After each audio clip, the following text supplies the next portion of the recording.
Hello, Malkin.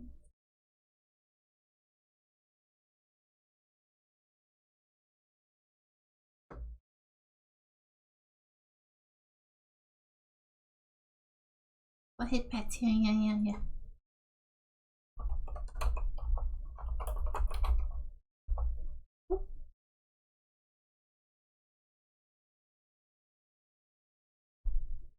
I've been meaning to ask, what is up with the Mprig?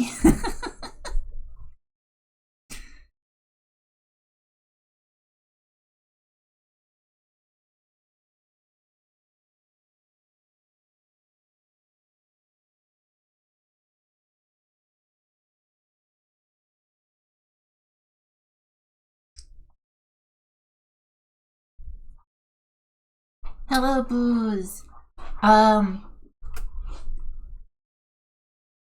Yeah, so I make random potions and then I feed them to you and then we find out what happens. It's just you after food. Oh.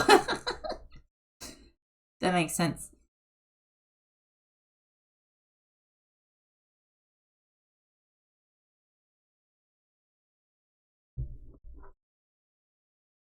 Hello.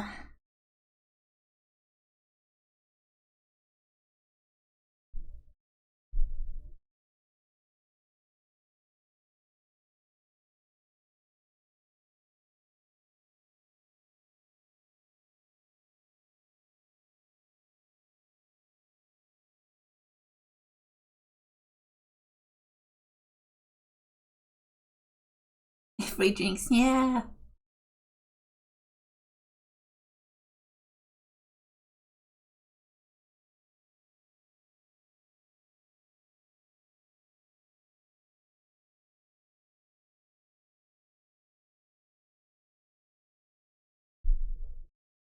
Nom.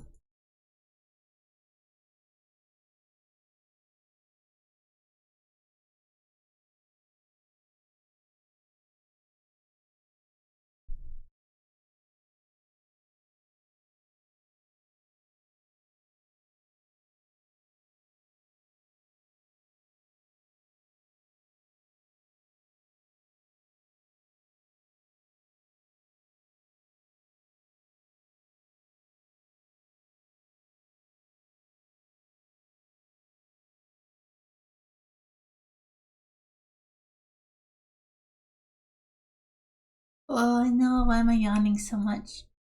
We haven't even started.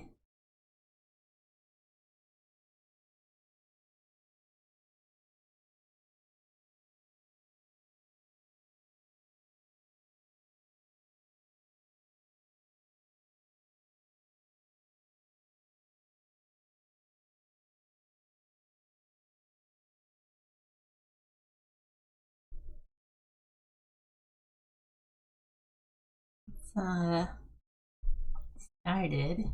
So let's see here. Oh,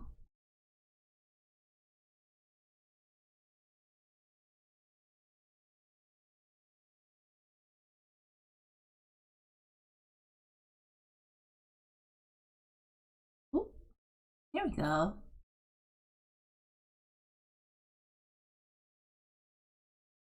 So we're doing a funny game dev stream today.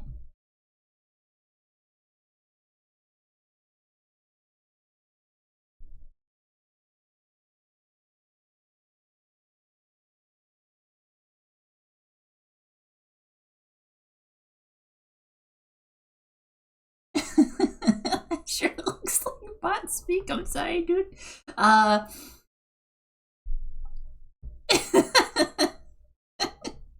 It's funny though.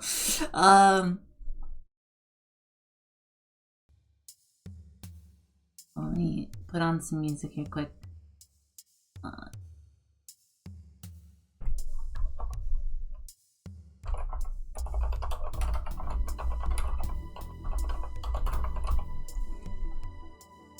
Okay.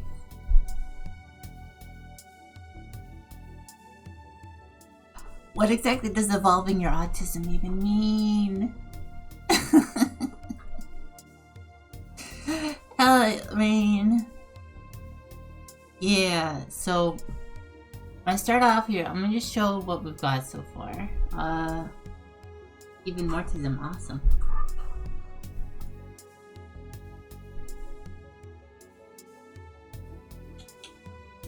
We got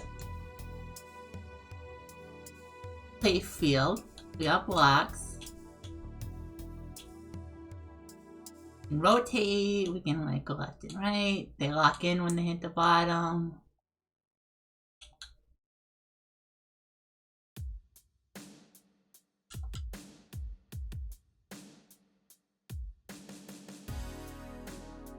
EB, that's okay. And if we do this, whoa, line clear. That's pretty much all I've got so far. Not sure how to show it off, but clear the brakes.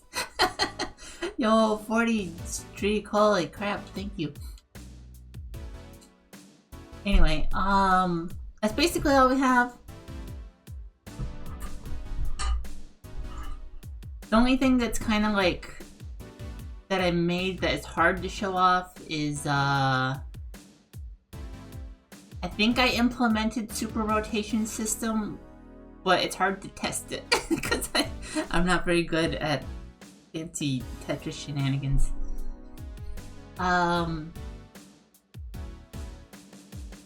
But like, I've put in like all the funny kick offsets for like you rotate and you check if you should displace the block to make the rotation work, and I think they work, but I really need to find scenarios to test them in. Yeah, there's a lot of code. We got 230 lines in this file, 70 in this file, 140 in this file.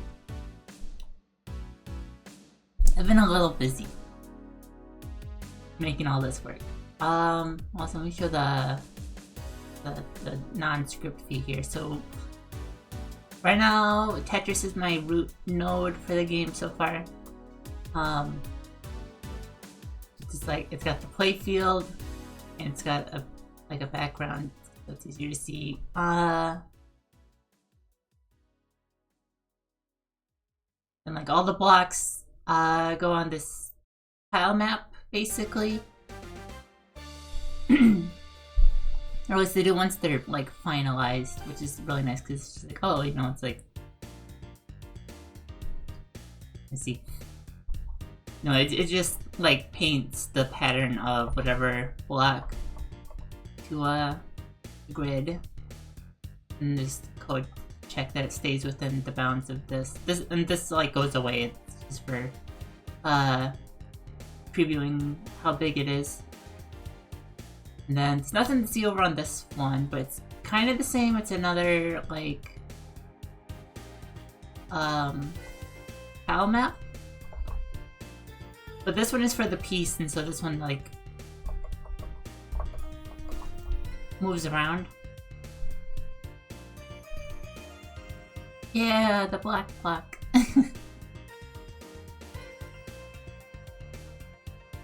So, right now, in the Tetris scene,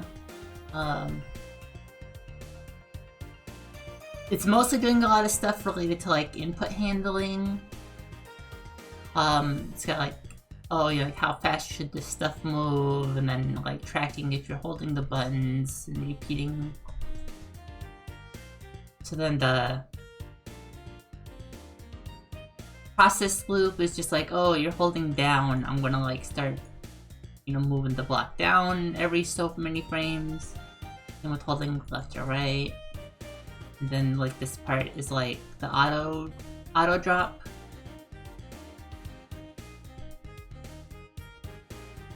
I do want to add silly pieces that are not part of the normal Petromino 7. I'm gonna have to figure that out eventually. But that's far off. I want to get just basic Tetris implemented first. Buttons that don't care about being held are handled over here in this input handling function. So like that's mostly the rotate so far. Oh my god. Phone, shush. Oh, I've been getting so many spam calls today. Yeah, so we still need to do hard drop, we still need to do hold.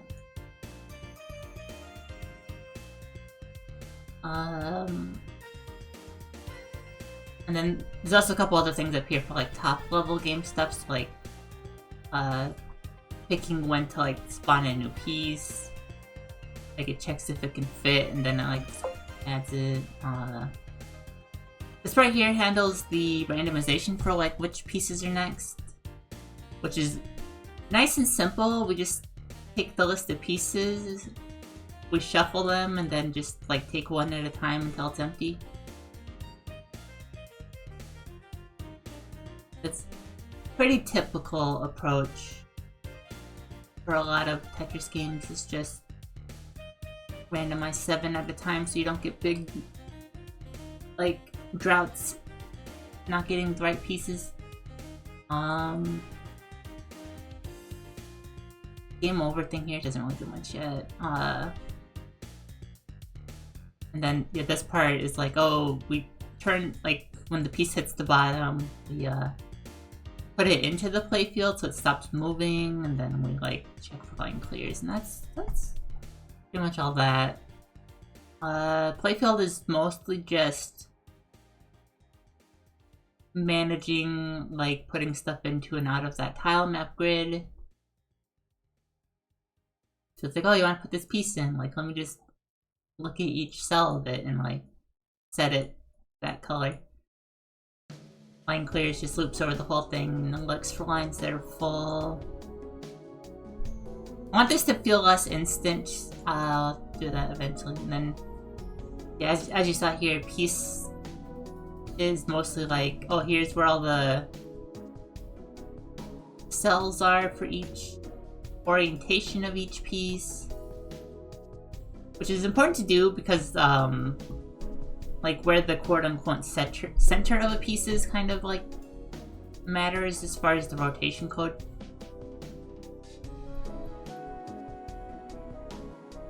This part is picking the colors out of this grid here of the piece colors thing. And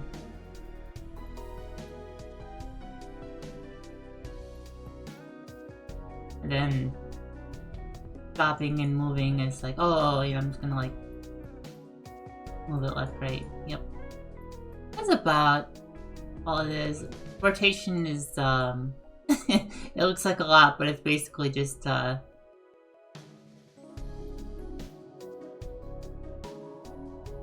get the next clockwise or counterclockwise cell array, then check if you need to offset it, and then just restore their new position. And just for convenience, like, oh, go from up to left.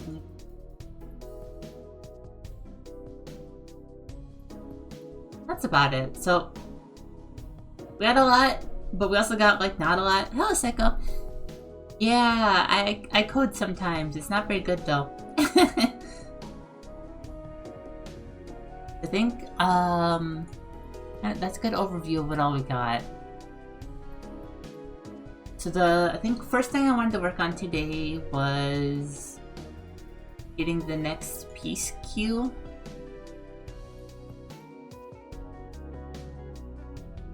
I'm gonna add a new scene for that.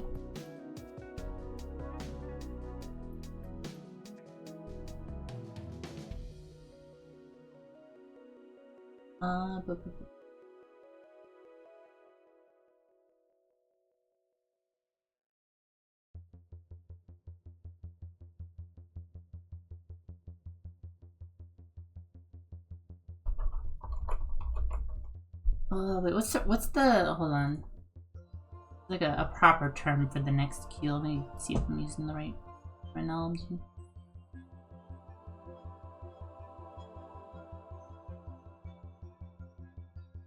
No, it is called next queue. Okay. Next queue. Trying to use the official terminology when possible.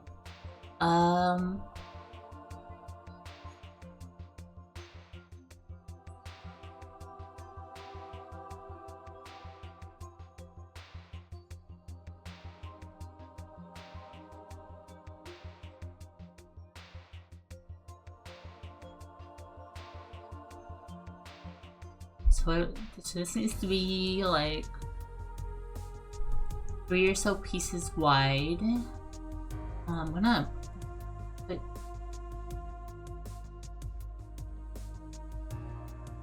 Oh, I guess no, putting a piece in isn't gonna help because they don't visualize until they're initialized in the scene. Calculate it.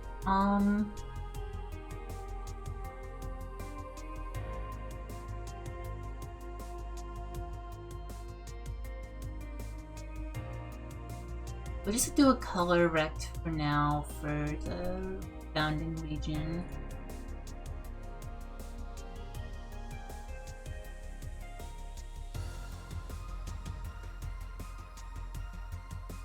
Let's see, this will be...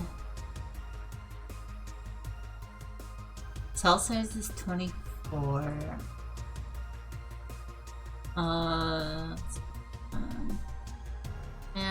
Math.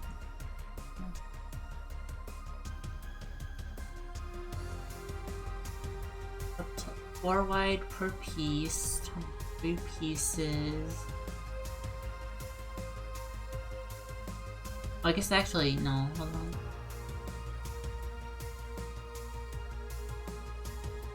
Five per one facing. One. And then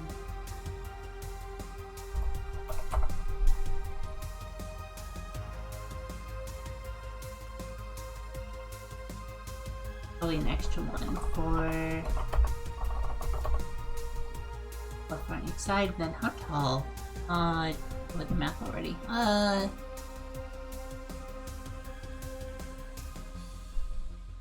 With the way pieces lay in the queue, they're never more than 2 tiles. That's 24 times 4. 26.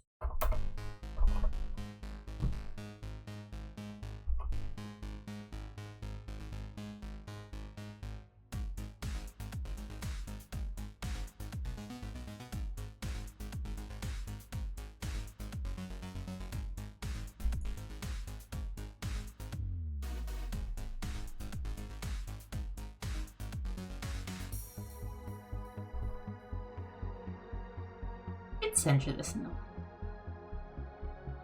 Close enough.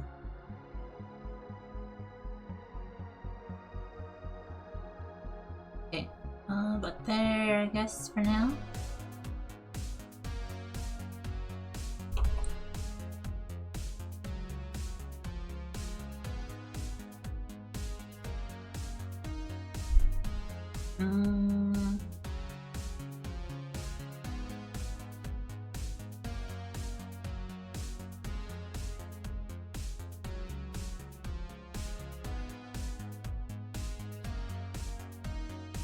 Do I want to instantiate piece scenes, or do I want to just draw them to a temporary tile map?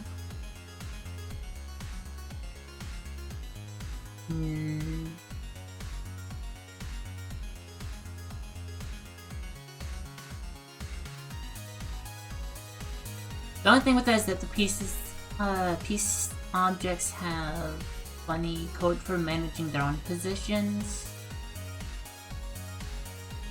Yeah.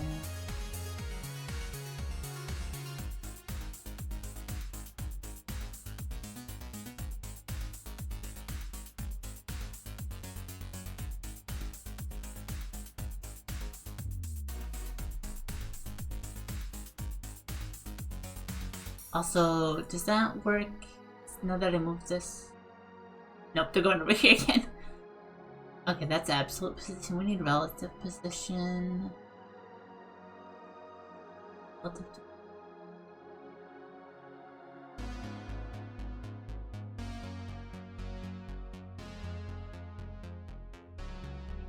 Oh, we're adding it to the Tetris scene, not to the...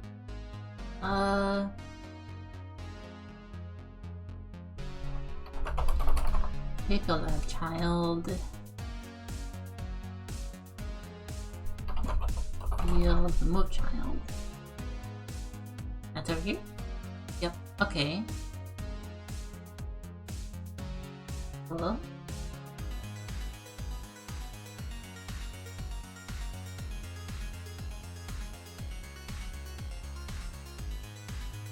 What next? What next?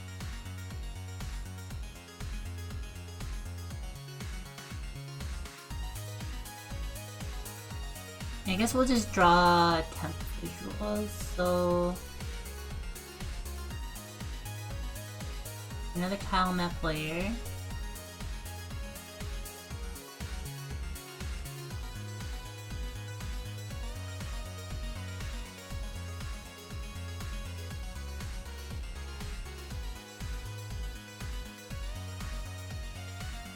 Okay. Visual. Oh, yep. Whoop.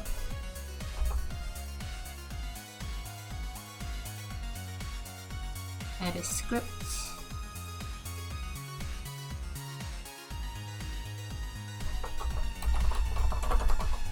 Next, Q.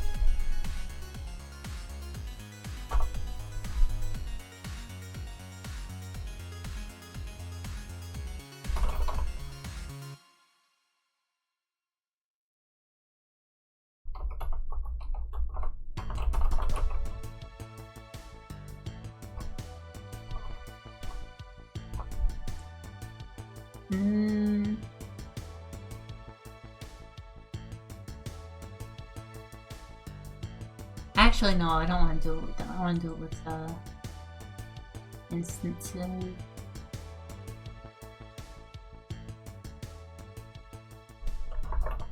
Then we can do this. We can come in here and do. Oh no, what was it?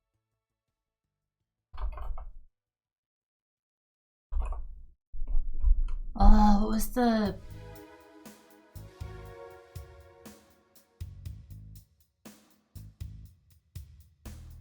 There's a node I'm looking for that's just a position. What was it?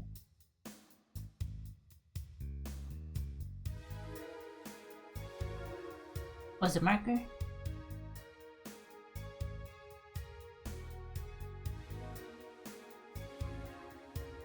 feel like it was called something else. That is not marker. Move the marker to. Oh, I got the one.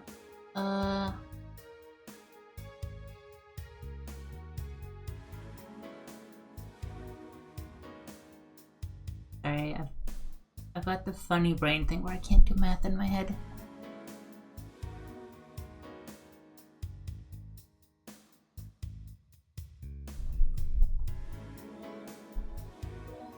$272.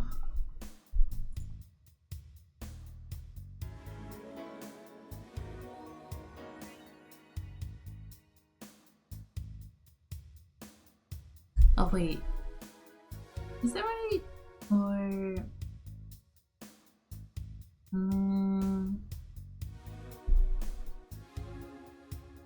the over one. Where's the center of eyepieces?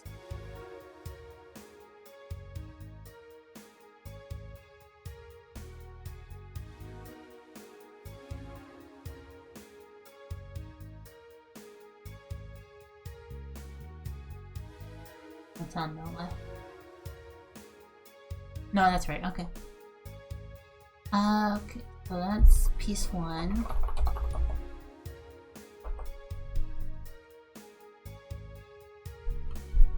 Duplicate, and then we scoot it over 5 tiles. 120.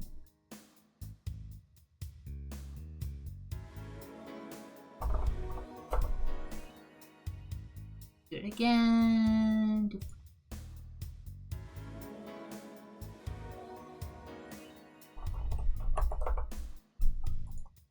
There we go. Oh, stretchies, thank you.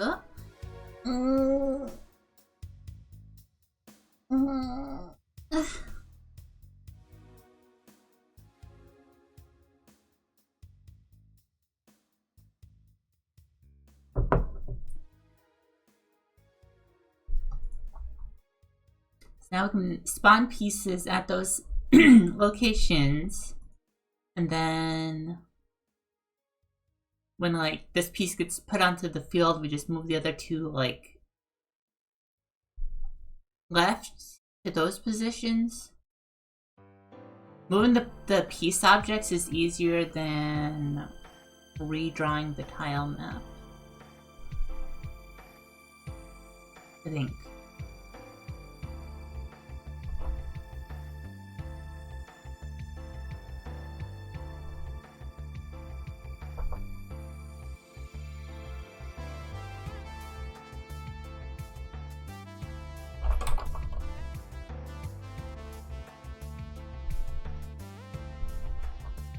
Add a piece to queue.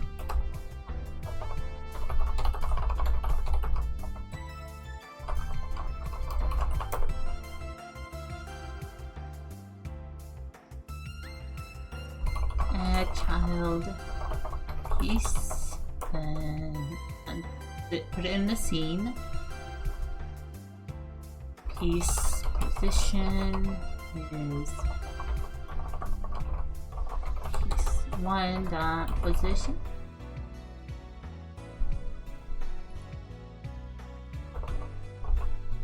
I'll get into the first slot. Need to handle the queue part of it, but let me just do this first to see that this works.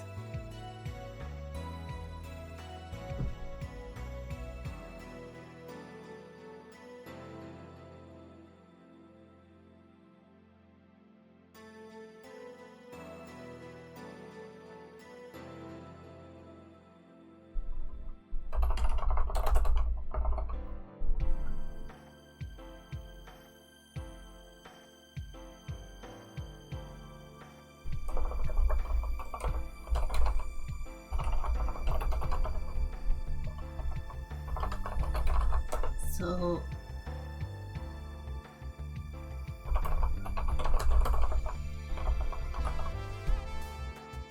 I actually make this const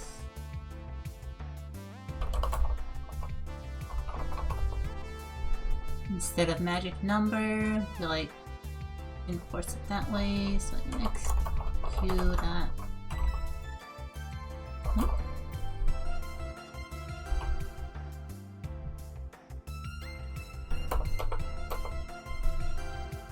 For each of those, we generate new piece, and then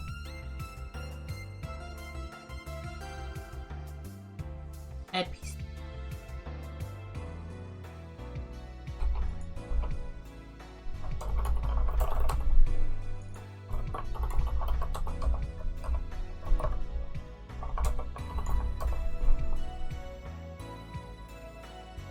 Where was it?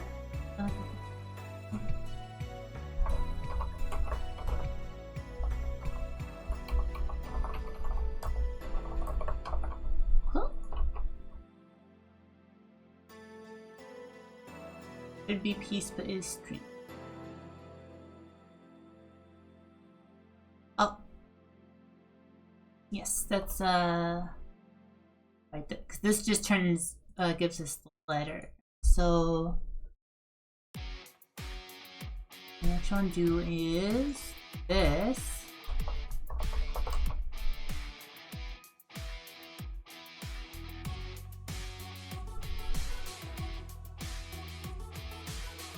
No. then this. A piece from the letter, put it in the queue.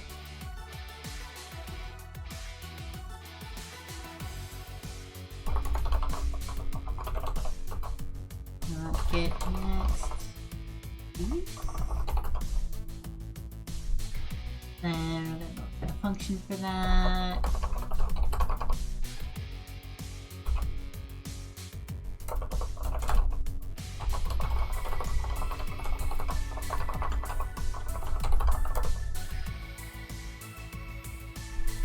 Should probably actually have a queue, right?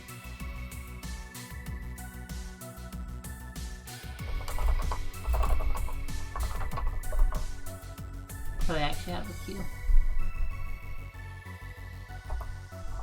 Turn queue.pop font.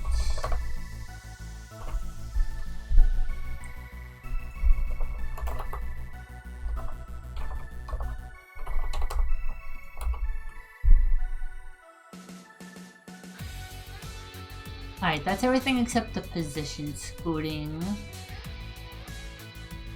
Okay, so now how do we do that part?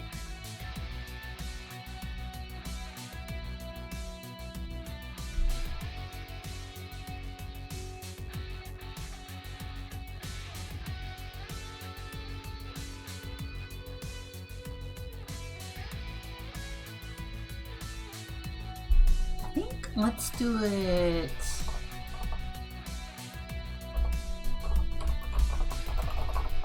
Do a single redraw function. Good.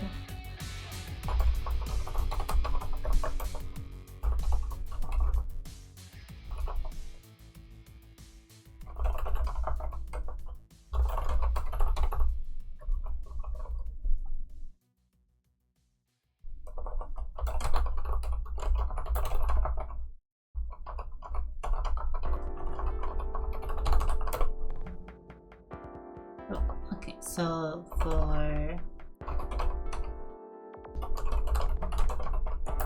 each thing in the queue,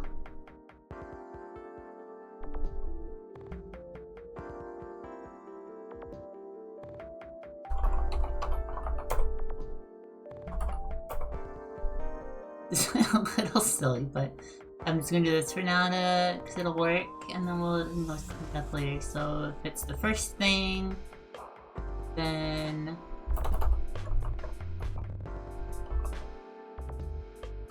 position equals piece 1 dot position.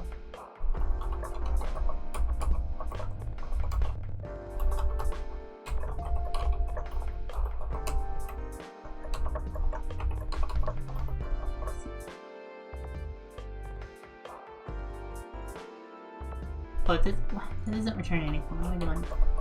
Okay. Oop.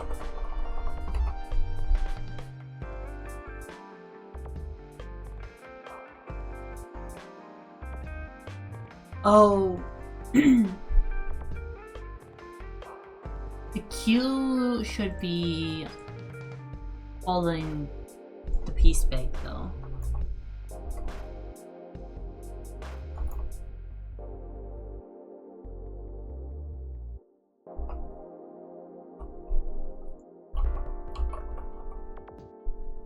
I'll move that over. Wait.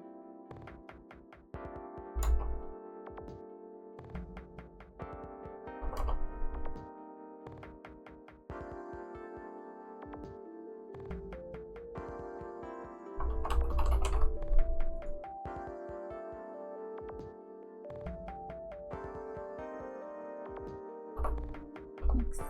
Ah! No, don't. Okay, next. Queue dot generate next piece.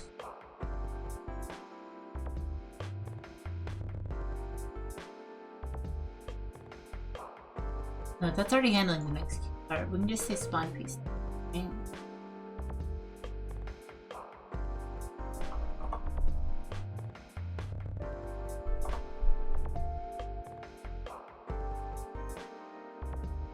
Build. This doesn't need to be here either. Also goes over here.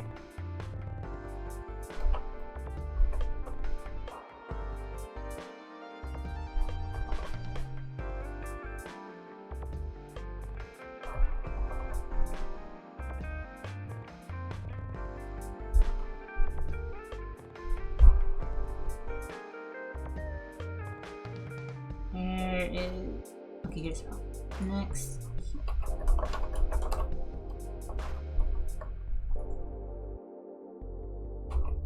Alright, I think I moved everything. Okay, let's see if it works.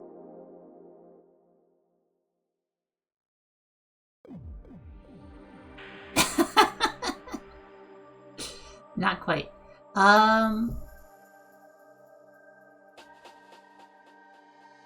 It almost worked a tiny bit. Okay, I definitely see first problem here. So normally piece sets up its position in this create function. This needs delayed until it's a child of the playfield though.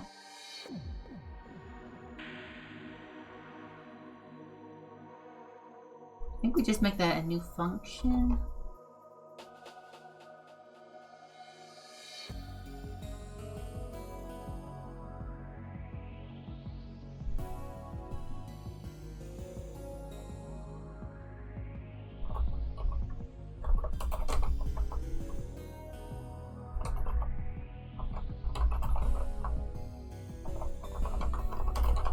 That makes sense, right?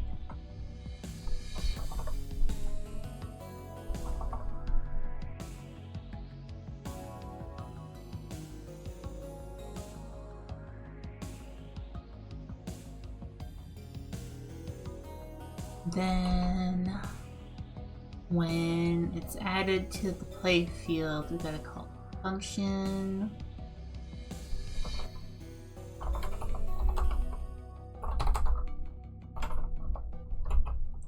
I don't like that we're having to like call that for it, but no, that's still going over here. Oh, are we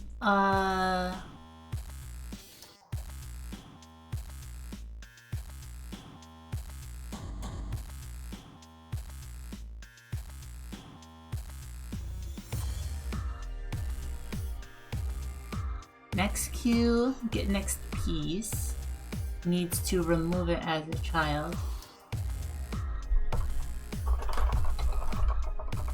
So that it transfers over to the other node. There we go, now put it in the right spot. I'm gonna go with the queue, putting these blocks over top of each other.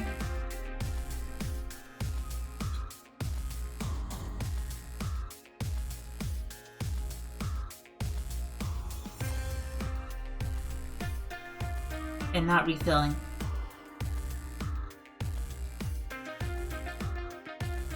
Yep, then it's like, oh no, there's no piece. Okay, so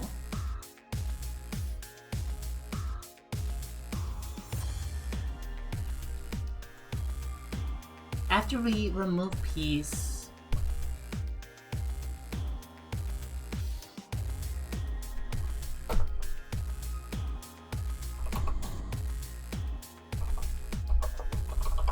piece to queue, generate next piece.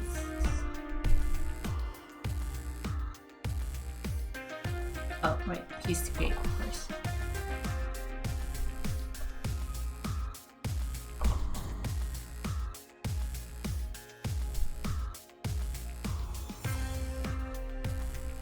Okay, those two are in the right spot, so what's the first one?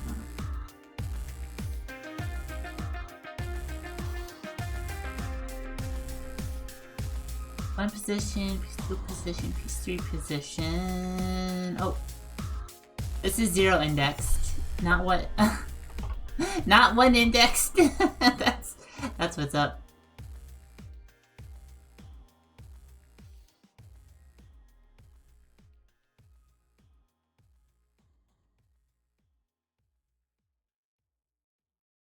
Cool.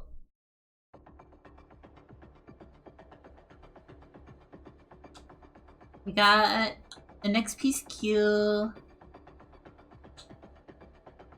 It could be a little better with how it looks, but cause it's like over top of stuff a little bit, but I'm over. I topped up. Yeah. That has messed me up a little bit on this project already with having my indexes starting in the wrong places.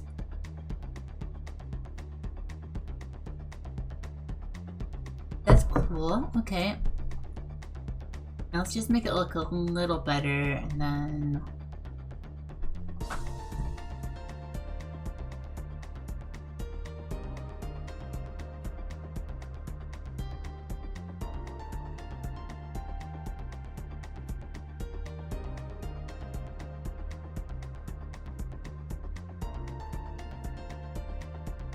Like what I kind of want is for it to like be in exactly the right spot with the first one. I think TGM does that, and I like how it looked. Actually, this index might be off. I think we padded it too much. Or maybe, no, maybe what we do is we just lower piece 1's index. The next 2496. That's probably too low though, right?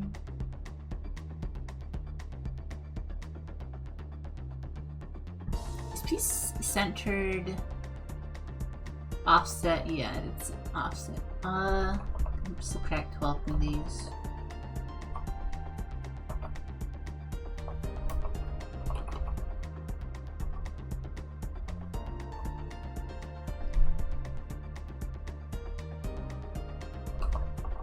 $80, $60.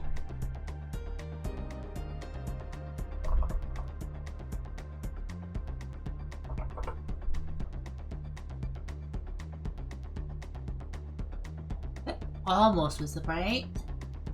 We just need to delay when it updates to Q.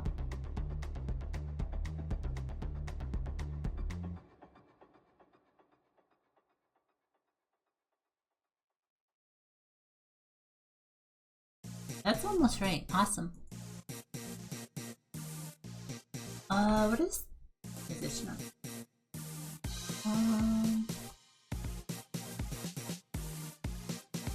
It would help if I had this lined up quick, because this is obviously not exactly even centered.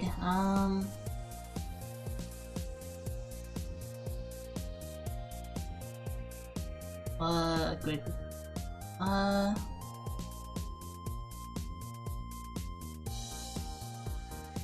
Look, a grid.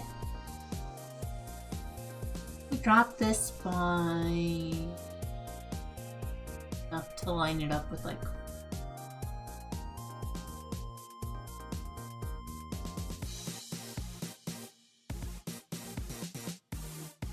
maybe.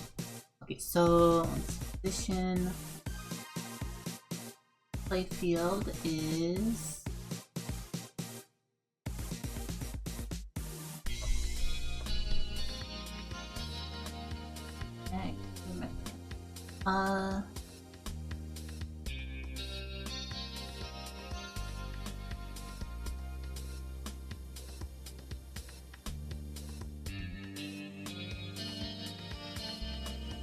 like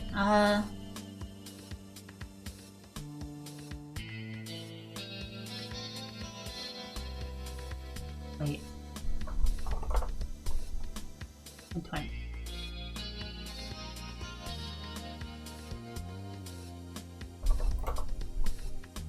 Okay, then playfield not playfield. Q goes. Oh, wait, left, right. How big is this window?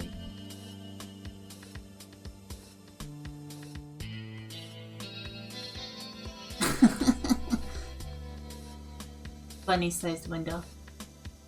That's divisible by 24 though? If so, I can just leave it for now.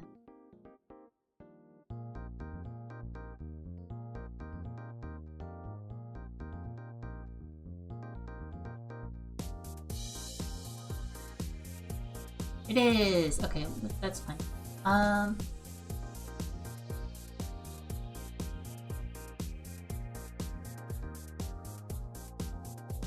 Oh, what was the number?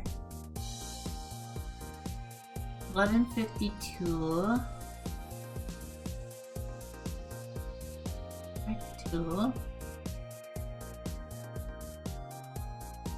Cowboys 570. And we want 5 wide.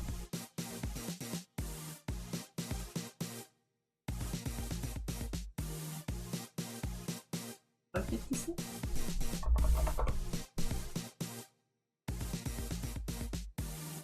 My math is right, which it probably is not. That should be centered horizontally.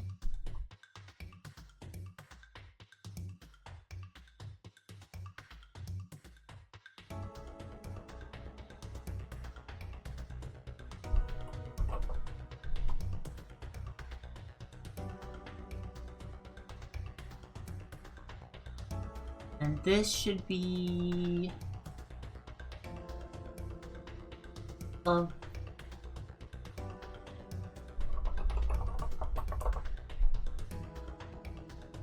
Fallback! Yeah! We're doing funny game dev stream. Oh, stretch and hydrate. Thank you!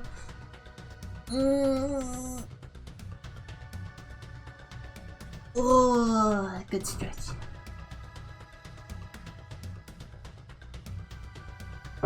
Watch me be bad at doing math. Thank you, thank you. Okay. Let's see if that's lined up. Okay, that looks lined up.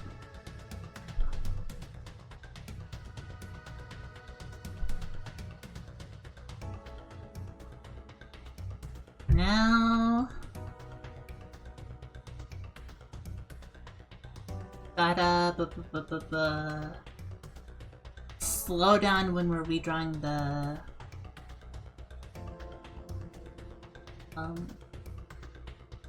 cube.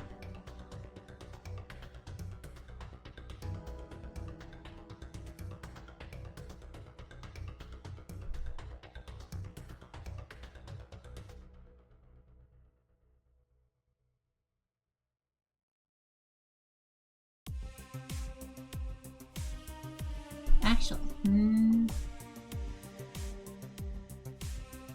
something I'm curious about is like when the piece spawns, like it's staying up there for a second before dropping. Is it supposed to move down immediately? I feel like it's supposed to move down faster to get onto the like visible part of the field.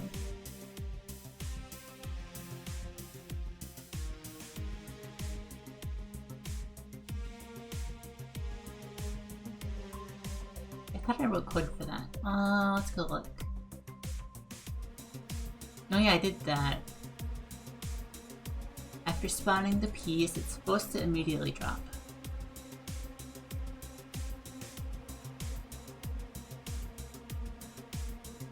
Yeah, so the next process frame, the drop is true.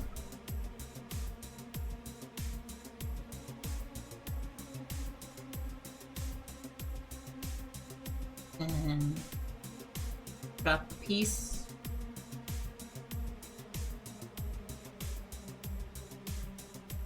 Piece is set, so we're not going to try to spawn a new one. Oh wait, no, no. If that gets called there, that set should drop. Then it gets overwritten. Oh, I see.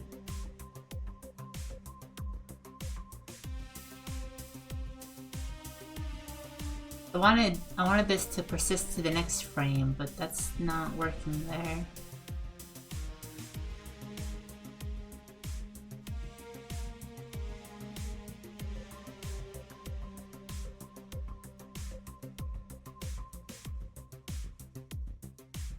What if instead of calling should drop here,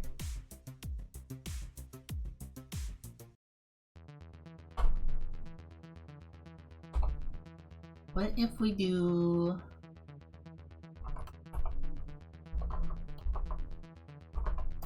piece.drop call deferred?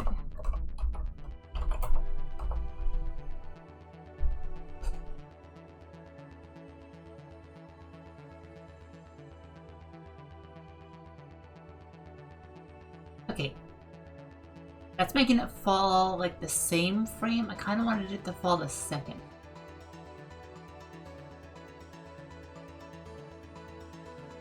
Maybe that's fine. I don't know.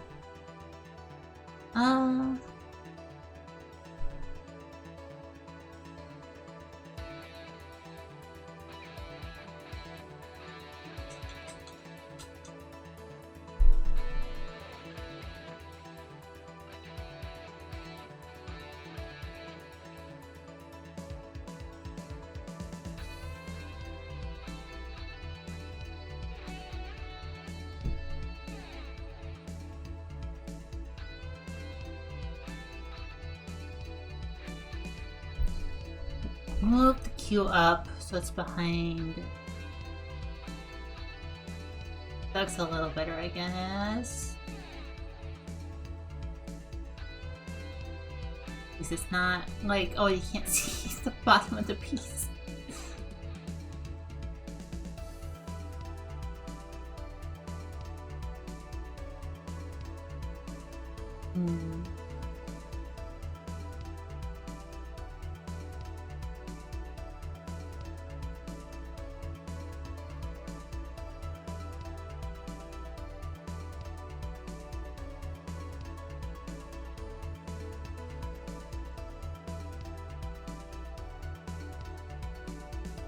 Or we could just move this back up for now.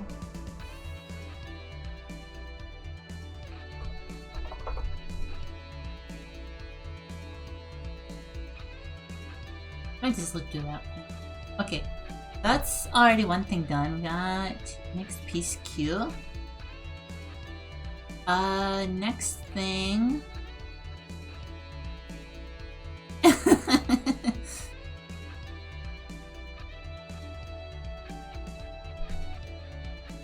Blank cut viewing.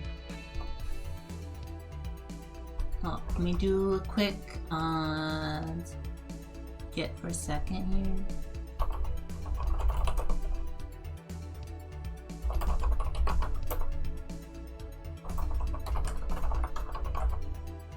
Add next piece queue.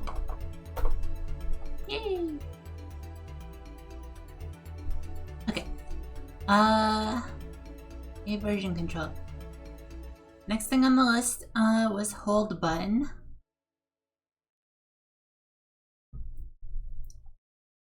We need a spot to show the hold button now. Oh, hold on. I gotta switch to the next album.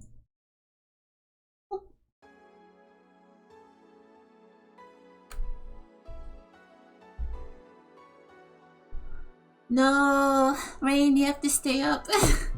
Drink more coffee.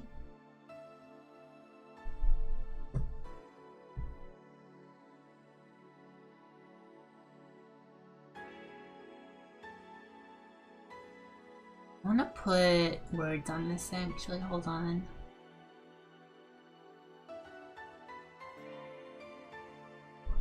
Label.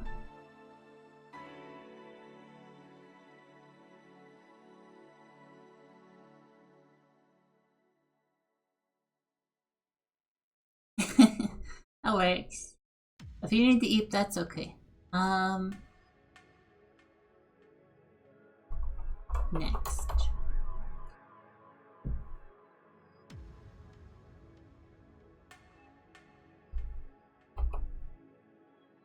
There you go, look, it says next now. Night night. Thanks for stopping by, Rain. Okay, so we got our next queue. I'm gonna like amend that commit just so that the text is in that commit.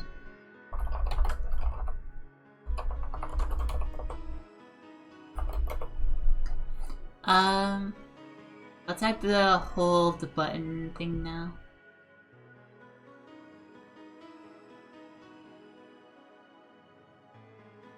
Add another new scene. Hold. We're also also gonna give this one, I guess, a funny background for now.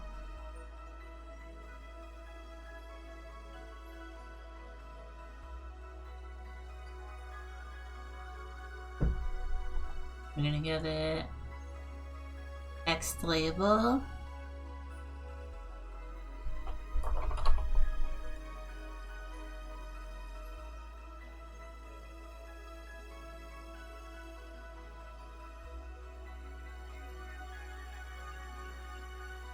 Then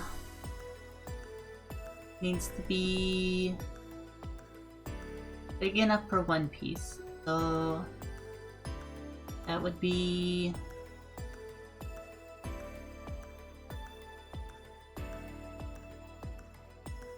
we say 96 tall, 96 wide.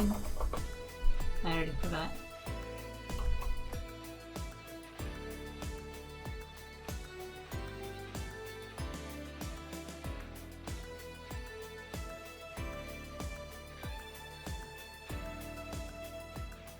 This background should really be part of the playfield, and I'm thinking about it.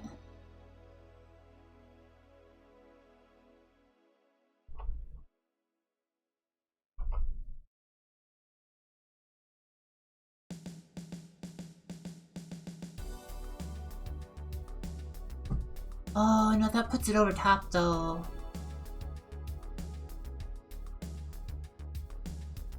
No, then I'm fixing a little more here at one time.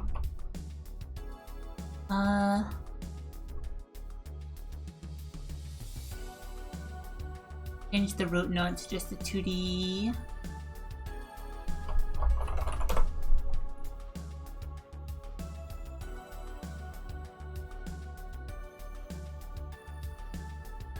Tile set.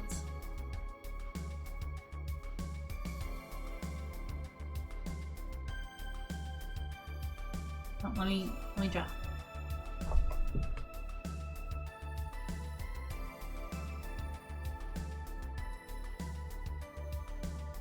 I mean, I guess with the background there, that kind of already worked, but I like having the clear border. I'm gonna go to the script now. I'm gonna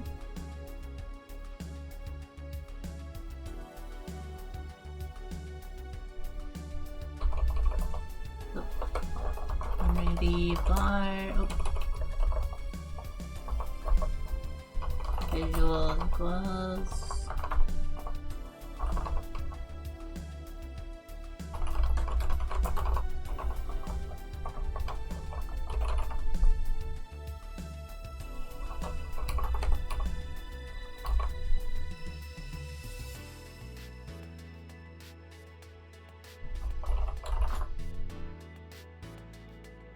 All these calls down to the child.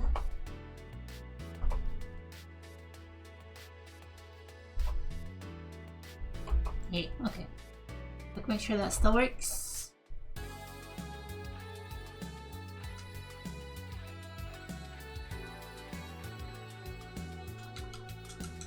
Yep.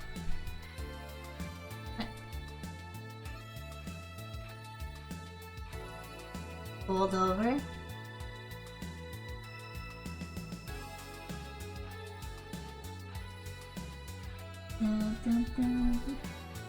Yeah, so I think I have wall clicks working. I haven't figured out a good way to test yet though. But in theory...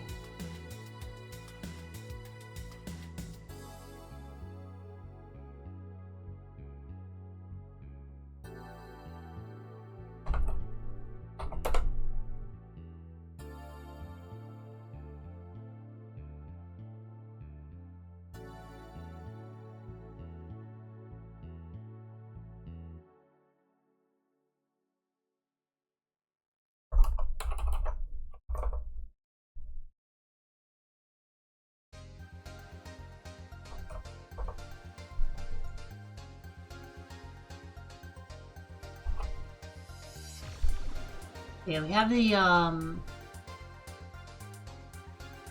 we have all the wall kick data in here.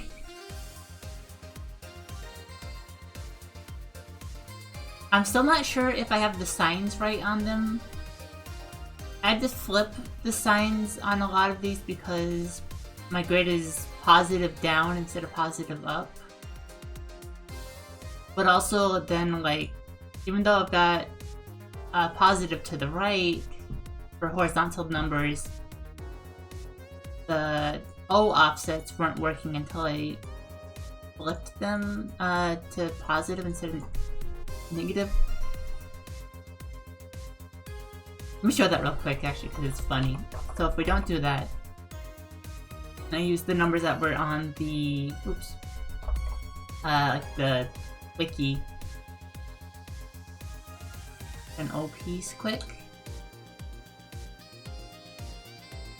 Okay, so we have an O piece, right? And we're like rotating it. It does this! Which, like, O piece isn't supposed to move when you rotate it. I had to flip these to positive and then it rotates in place. So I'm wondering if some of these other ones are wrong in the same way or not, but it feels like all the other pieces are rotating correctly. That's spinning on the center.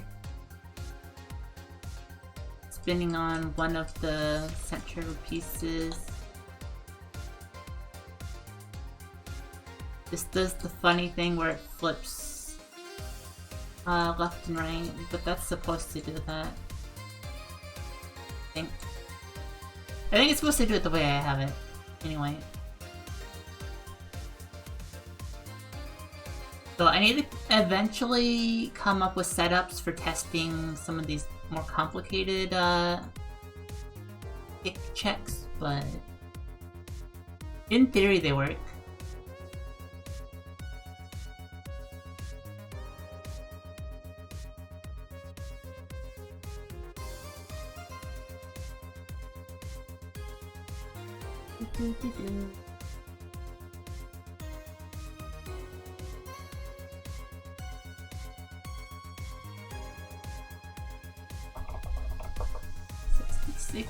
No, not 66. Should be one less, right?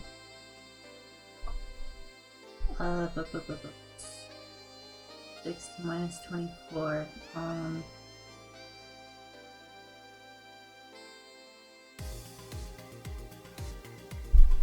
36.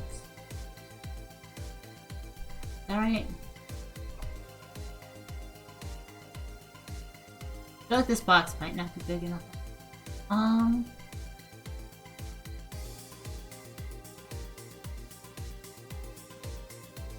Same height as this one though. Okay, it's fine. Maybe it just needs to be wider. Your logic isn't logicking. That's okay. I'm having trouble keeping track of everything with this project as well. It's just a lot to keep track of. No, it's definitely not.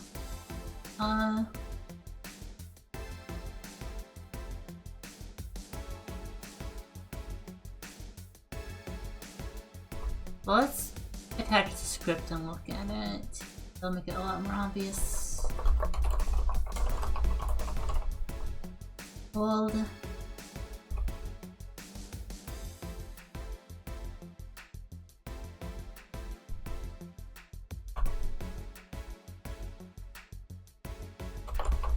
Held piece. Here's a piece. Hold piece.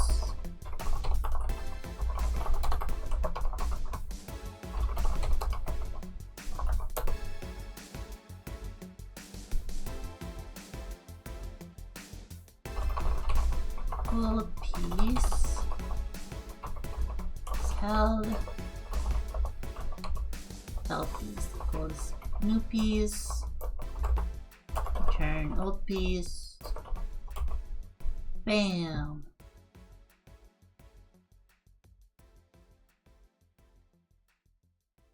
pretty much all for this. Most of the rest of the hold logic will be up in Tetris class because that's where we've got the input handling.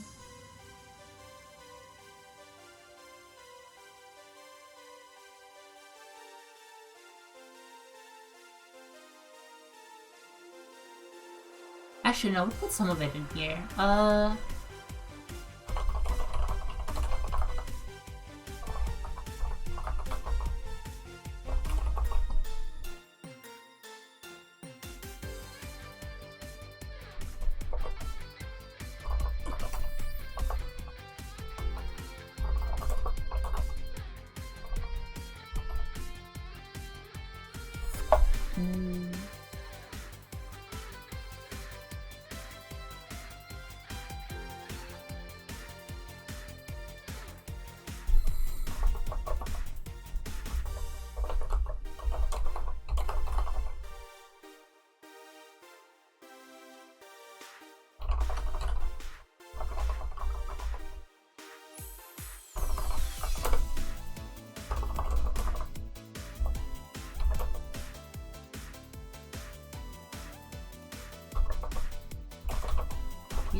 I'm just winging this, I'm not actually sure. So I'm thinking we'll have the whole class manage the lock, and then the Tetris class will just check the lock and then try to hold the piece.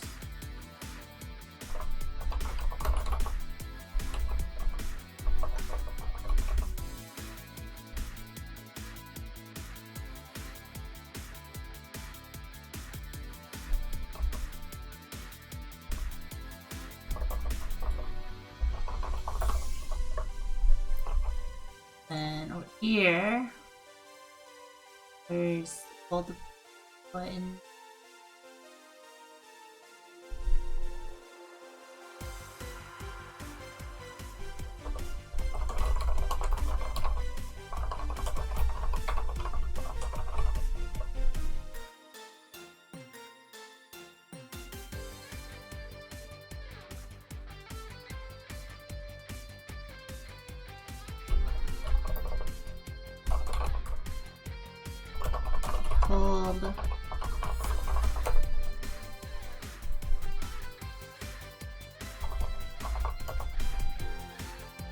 So we will check the hold lock, and if it's false, then we're not locked. Then we'll hold the piece.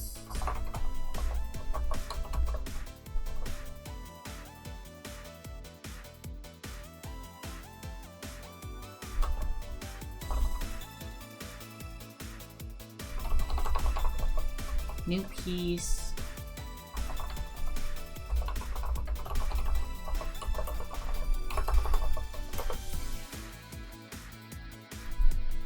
Where was my added function for resetting the location? What was it?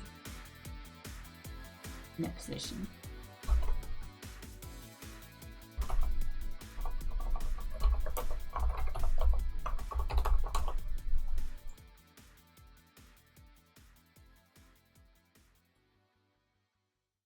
Just one line in.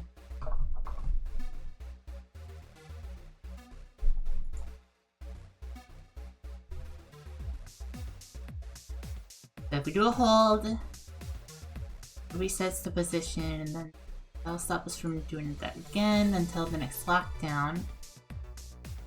So lockdown will reset the hold lock.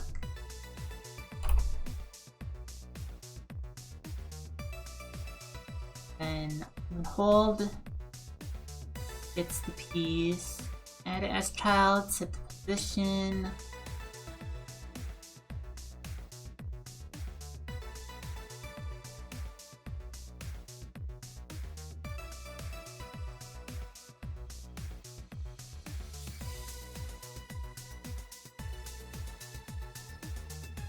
Oh, we need to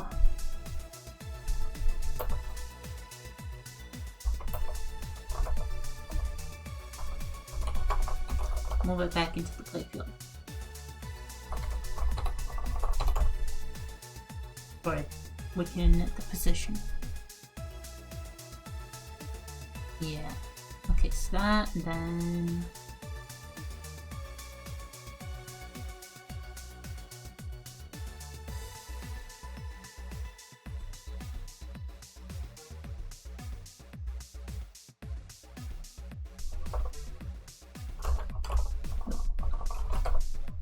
Place the move child on the old piece.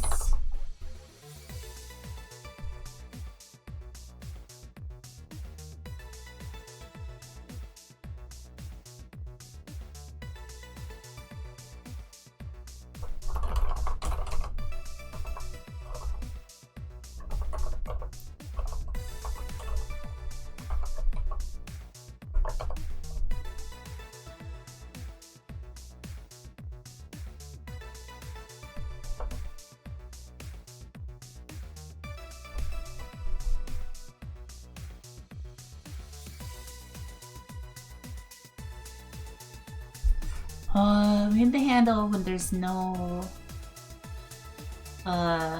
existing piece better in the hold. I really wanted to watch a bunch of tutorials for how to figure this out, but I tried looking. 'Cause, you know, I figured I could at least like get a jump start seeing like how other people did this. And I couldn't find a satisfying tutorial, so I'm like, I'll just make it all up myself.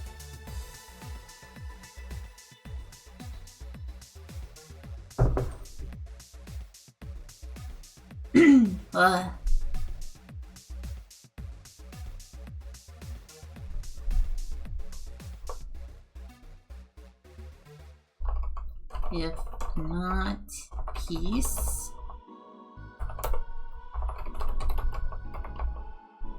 We need a new piece from the queue.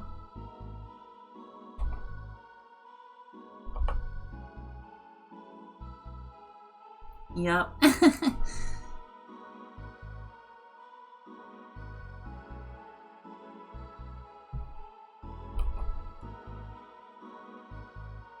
A piece remove.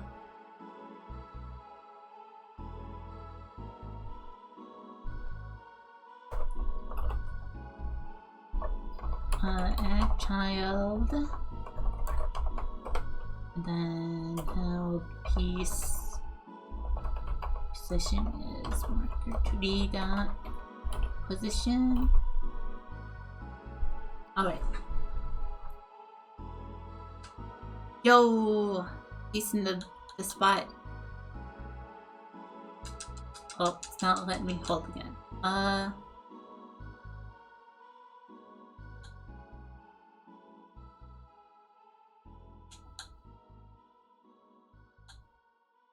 Yo!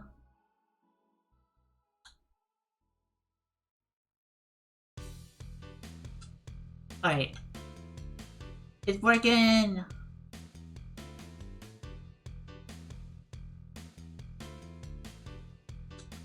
No, I wanted to spin that. I don't know if the kick failed or if I just didn't press the button. Anyway, that's a mess. I'm not cleaning that up.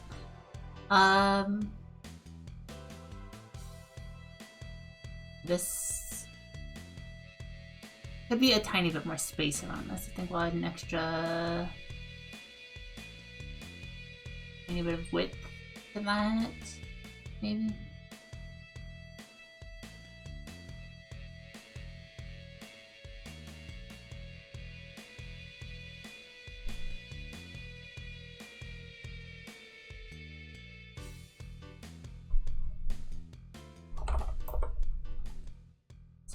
Over 12.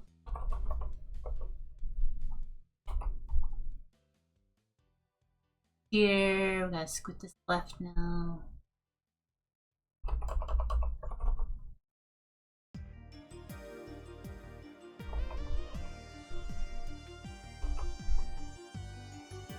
Clap, clap, thank you.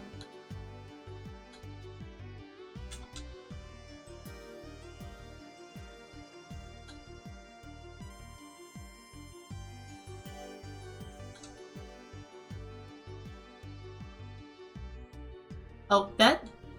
Put the piece back at the bottom? What? Has it always been doing that? Oh, it's just not resetting the piece position at all. That's a problem. And I know why that's working like that. Is...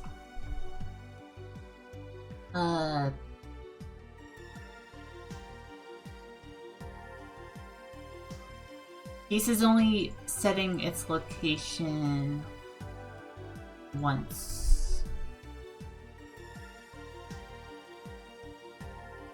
Need to that down.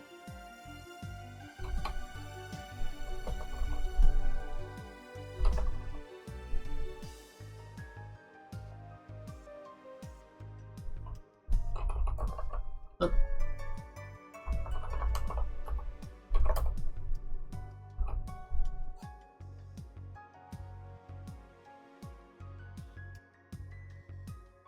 Well, it's... Oops. That didn't work.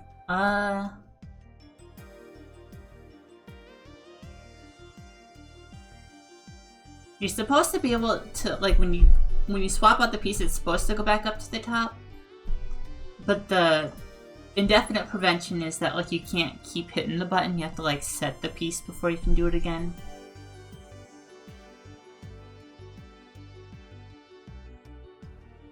Why is that not working?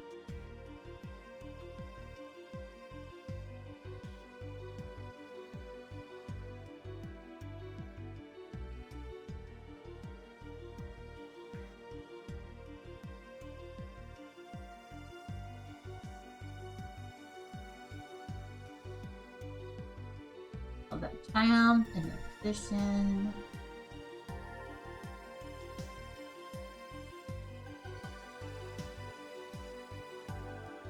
Why is that not working? Immediately failing the piece somewhere.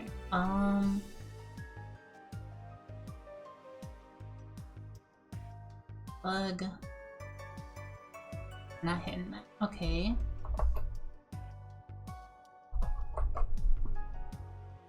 Oh, because we're checking collision before it is in the playfield. That makes sense. Okay, ooh,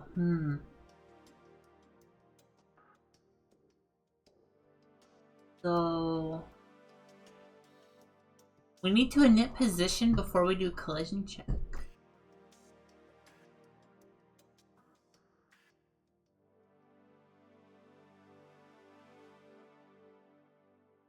But init position wants it to be a child of playfield already.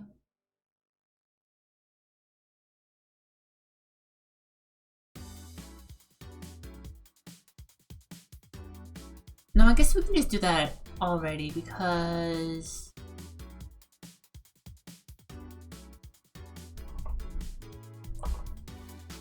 yeah, that's fine, because if it doesn't work, we're just game overing anyway.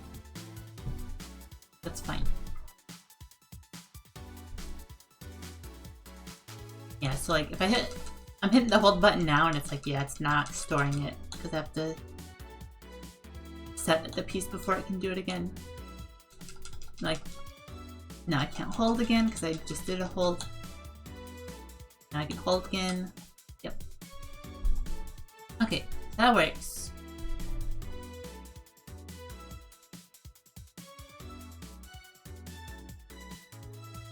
That did not take long to implement the hold. Yay!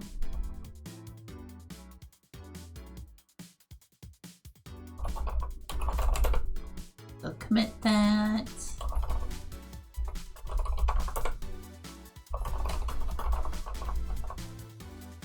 Add hold.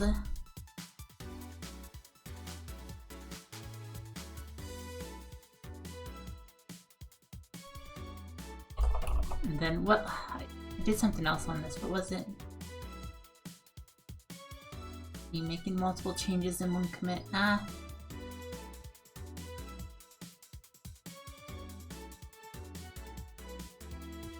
It was mostly just that. I think I just adjusted the position of something, maybe. Okay. What next? Score support. I'm not sure how your scoring even works. I have to look that up.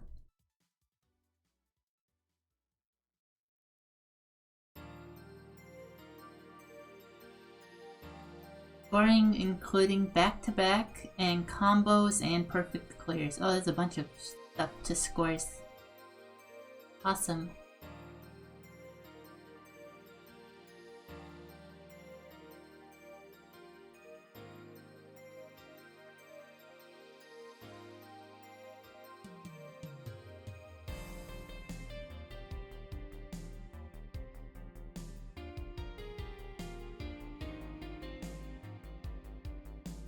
Looking at the wiki 1 second here. So, okay.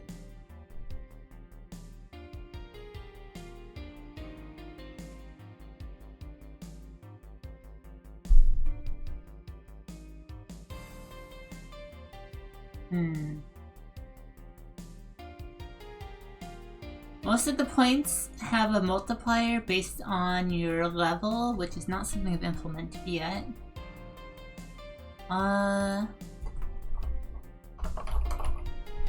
You can just set that to 1 for now.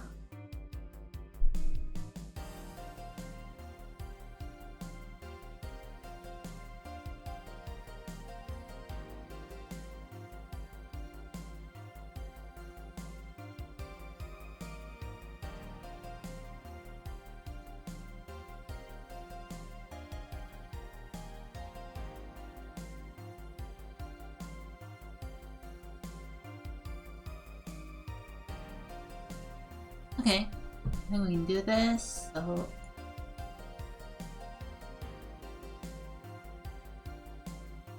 Add a score display.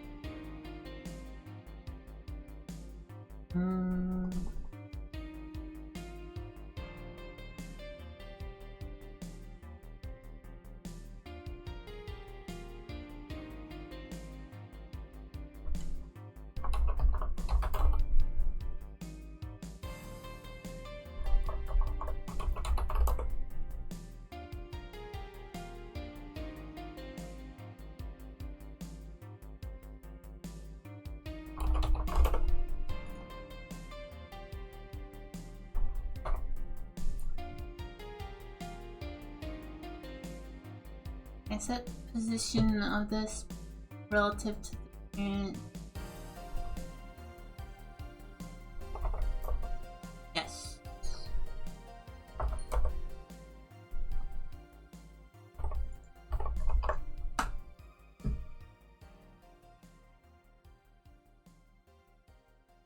Put this here for now. Set a width on this.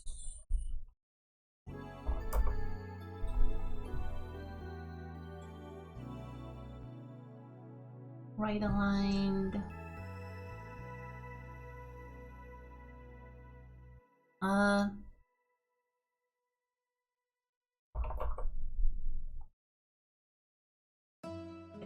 Okay. 4.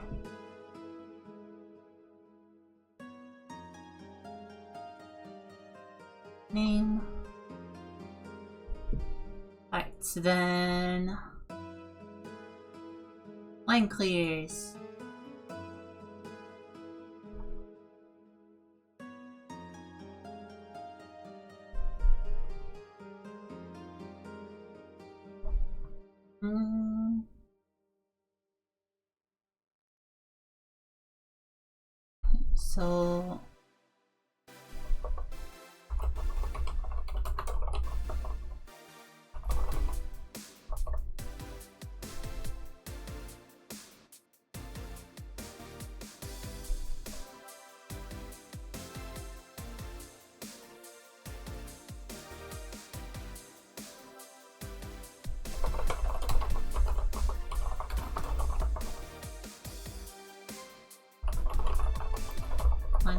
is int, and then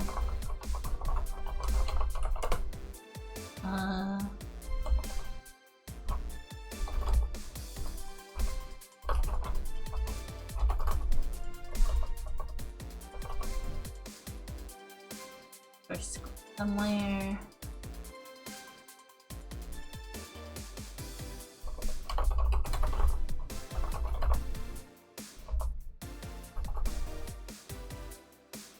Yeah, I am Mouse and I'm also Cake. Hello, welcome.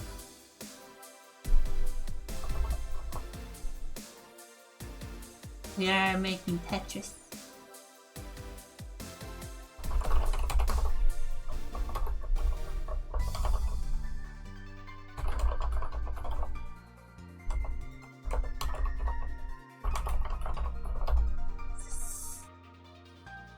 We'll use those later.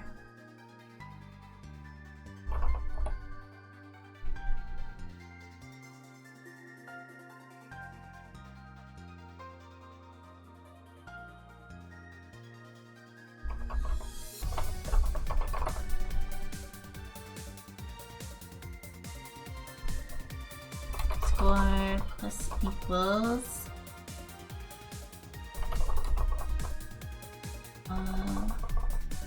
Actually, okay, hold on. I'm gonna look at the scoring stuff again because it's not just simple math. So, not gonna about teaspoons yet. We have to figure out how to detect those, but we will match lines.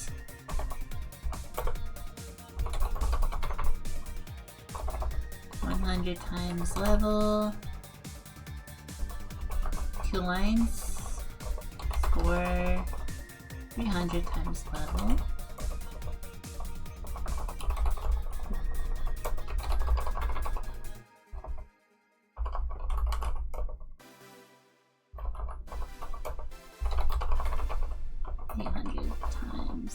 Okay.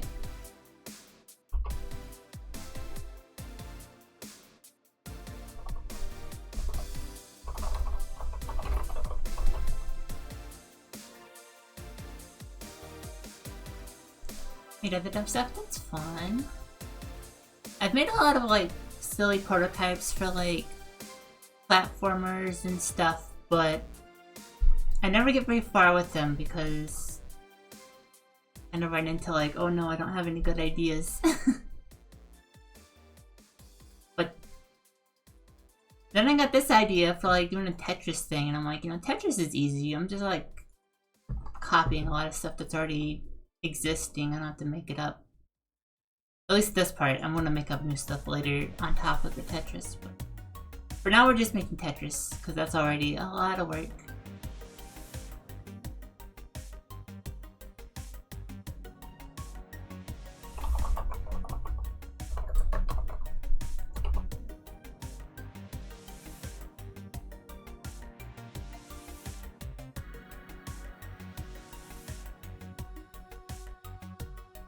So,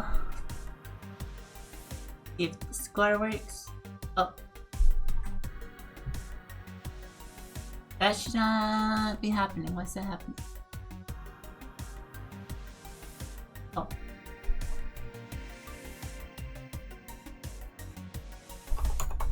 One, that's text. Two,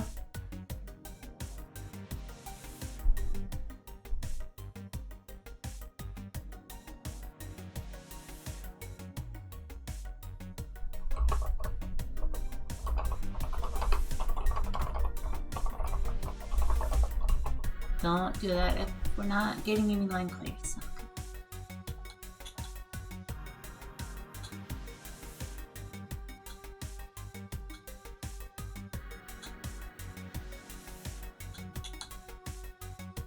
400, yay! See if we can get 2 lines.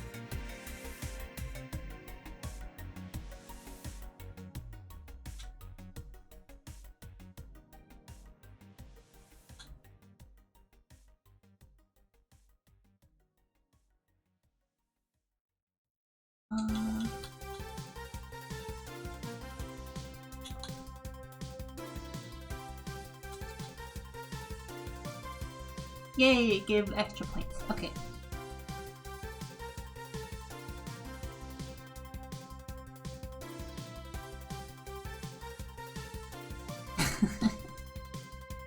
Yes. I'm very tasty.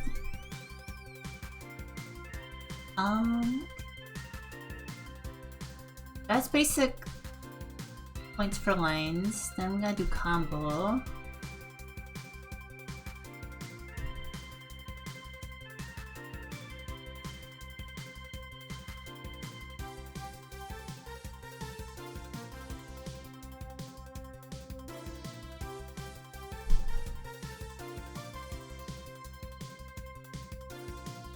Let's see.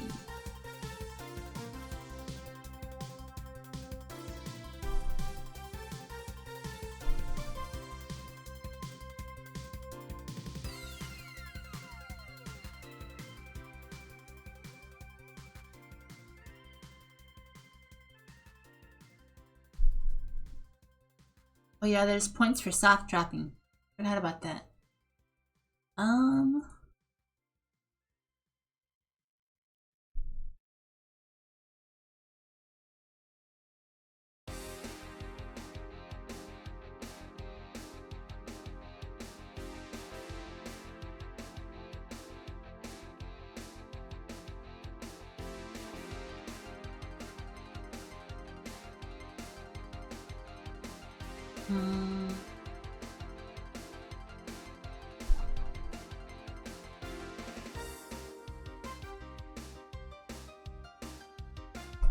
Let's change this. Do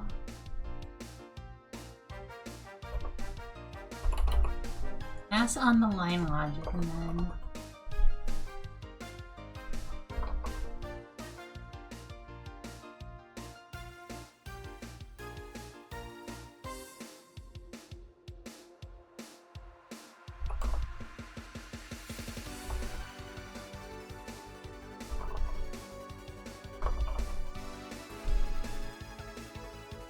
that's silly, passing a lot of stuff into this function.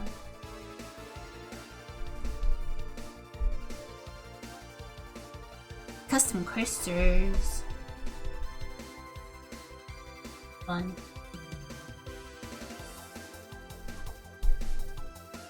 I used to have a custom cursor and it kept resetting whenever I would restart the computer, so it's like I kept getting sick of having to fix that.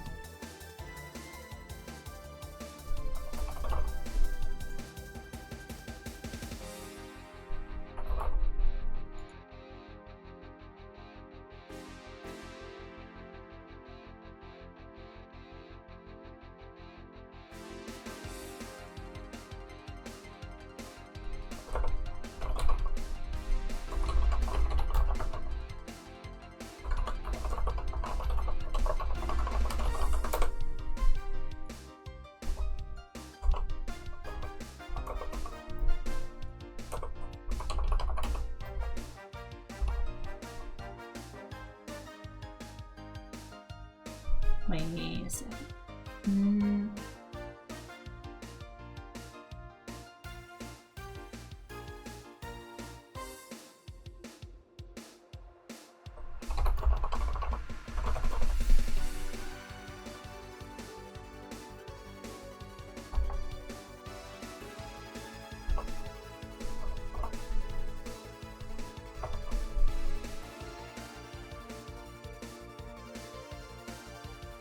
Nice. Not use KDE very much.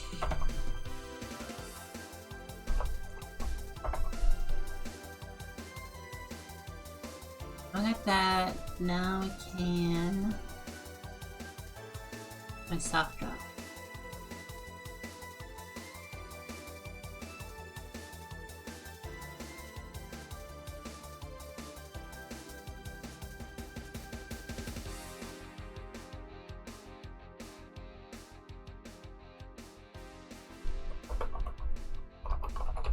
If should drop 1 point for soft drop. Microsoft drop. Okay. KDE is a desktop environment for Linux.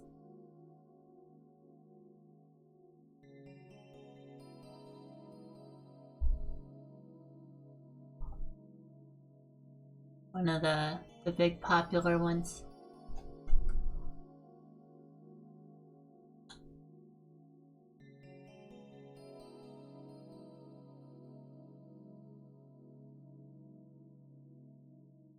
I never assumed it's a little high.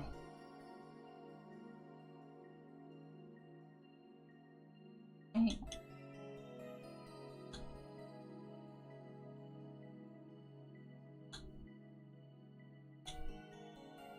Maybe.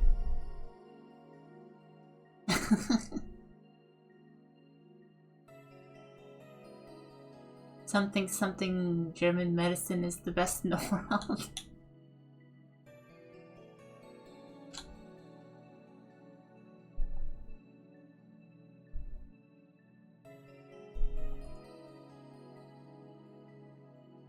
That's good. I think good enough for now. It's hard drop points. We don't have hard drop yet. Now let's figure out combo.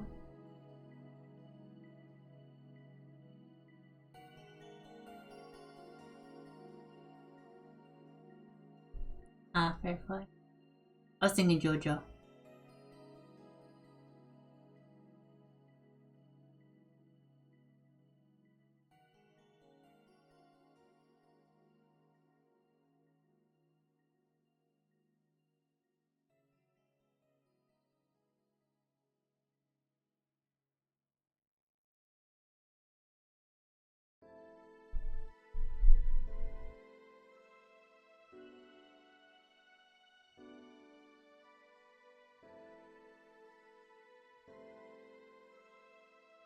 Combo goes up every time we get a line clear without setting a piece otherwise.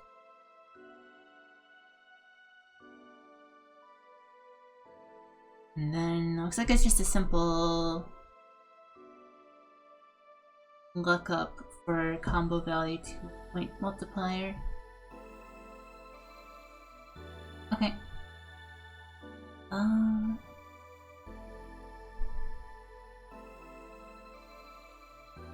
If we lock down and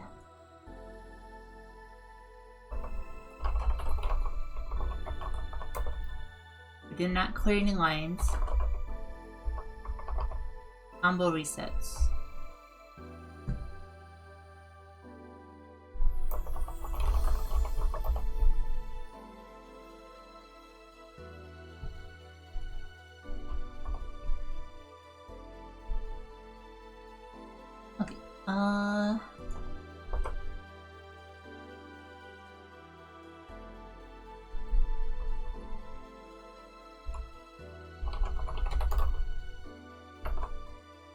Combo is 50 times combo times level.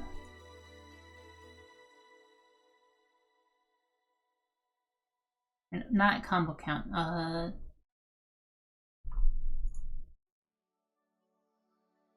combo value.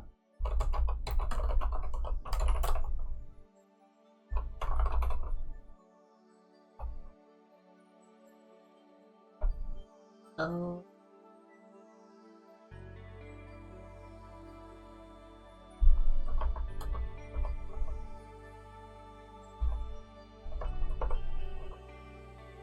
match combo.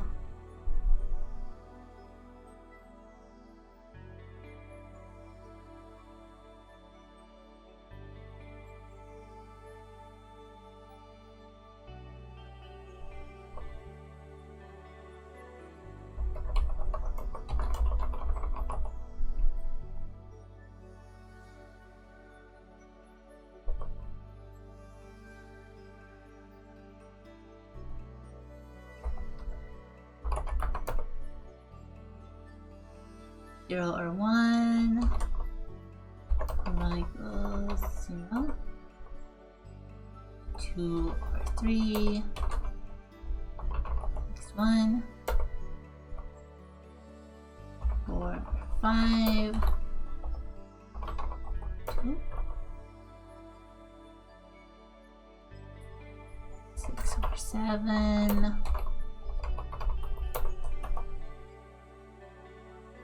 8, 9, or 10 is 4.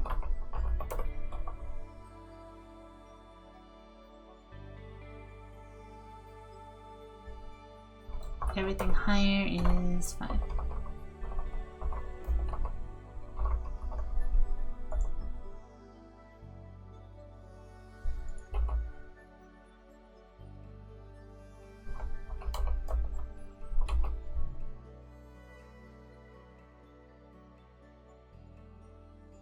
Right?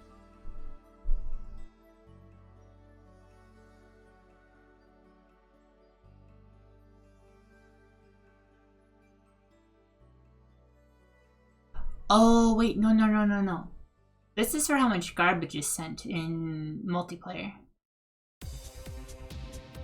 No, we just used the raw combo number.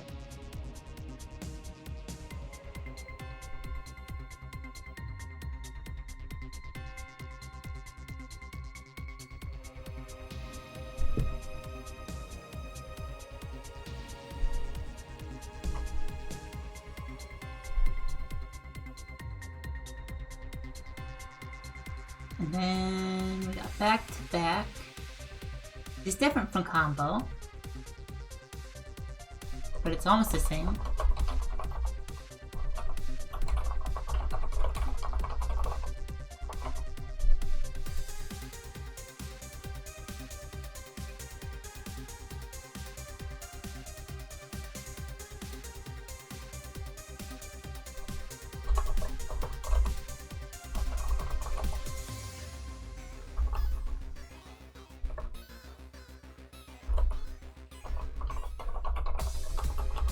Score lesson.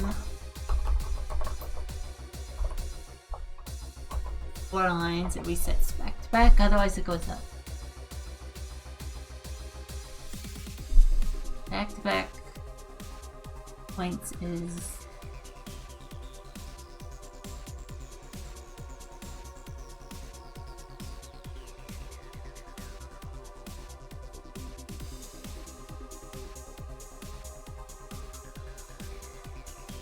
oh, it's just a 1.5 multiplier?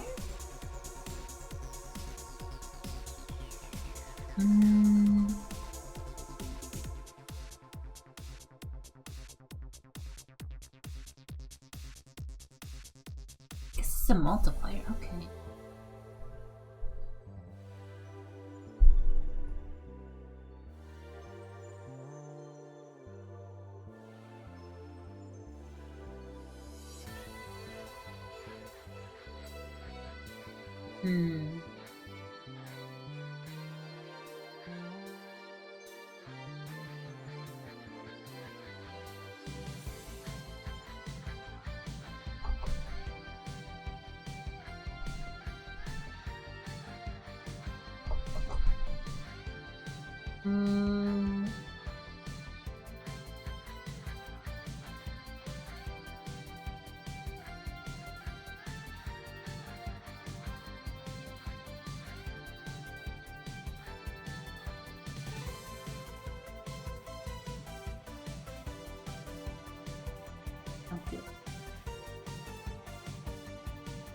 It's gonna apply these points, but it's also gonna apply to pretty much all the T-spin points, but it doesn't apply to the combo points.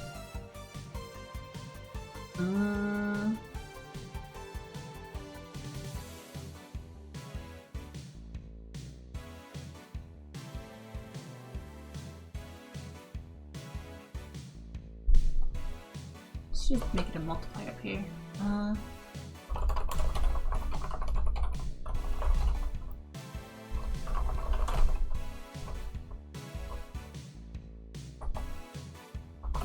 If back is 0, else 1.5? Then we can just do this.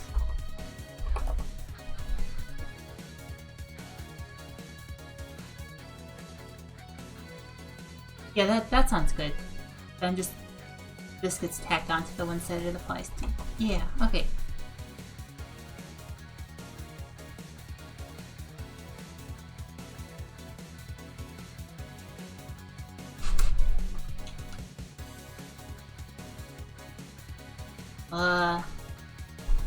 When something I need to work on next probably is as soon as pieces like touch the bottom, they lock in really quick, like faster than it's supposed to. They're dropping at this rate of like I think 10 frames per trying to move down. But it's actually supposed to be like a half second once they touch the bottom. To give you a little more time to like left and right them.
Set up a Tetris anyway.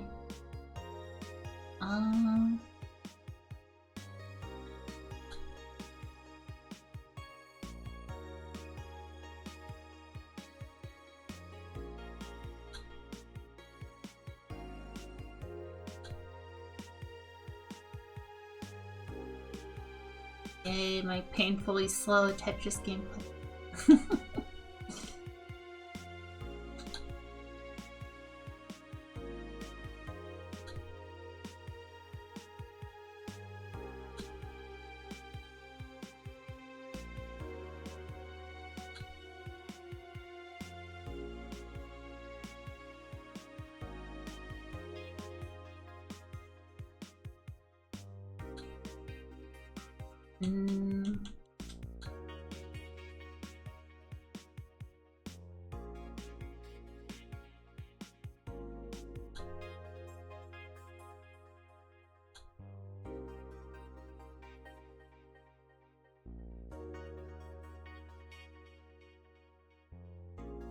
Alright, now it's gotta stall for a second.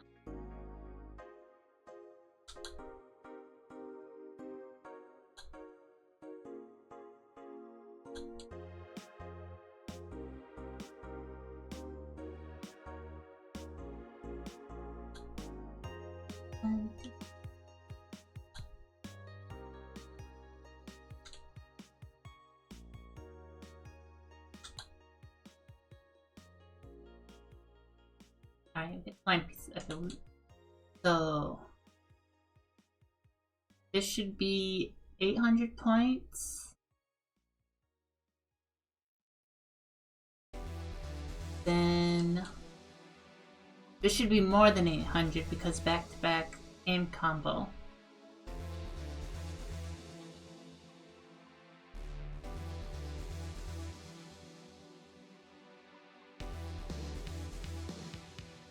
Yeah, right. This doesn't feel that slow.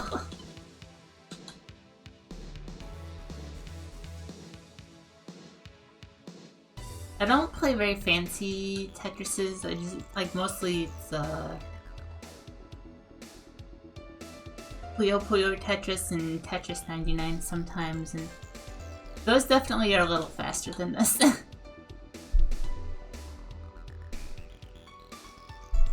Yeah, I think this is working.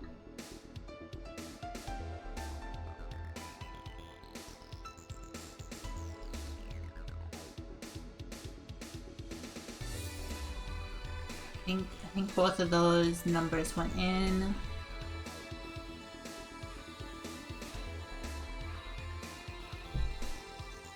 Awesome. That's basic scoring. Now, let's see if we can figure out how to detect T-spins. That should be pretty easy. At least they detect it. It'll be hard to test it because I don't have the lockdown weight, but should be able to just store whether the last action was a spin or not.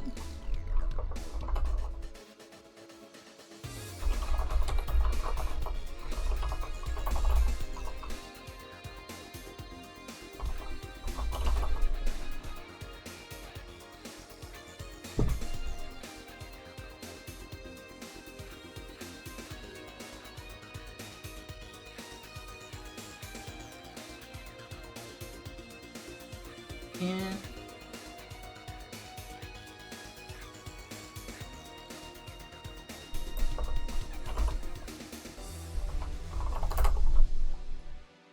Yeah, let's rotate buttons. Then we rotated the last. So the colon equals both assigns this value to this variable, but also says that the type of this variable is the type of this one, instead of, like, if you do an example here. So this auto drop frame here, right? Do that with a 0. So when I mouse over this, it's showing up, right? It says that auto drop frame is an int, but if I take this out,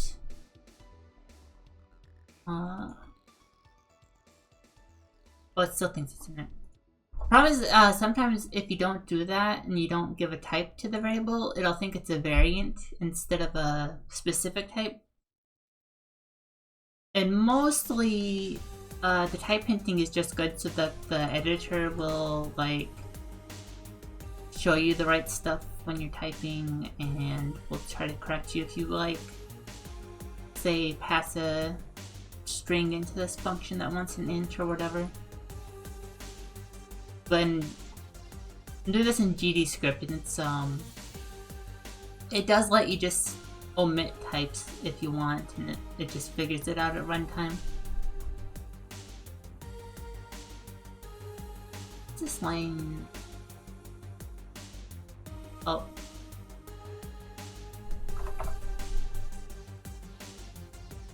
Yeah.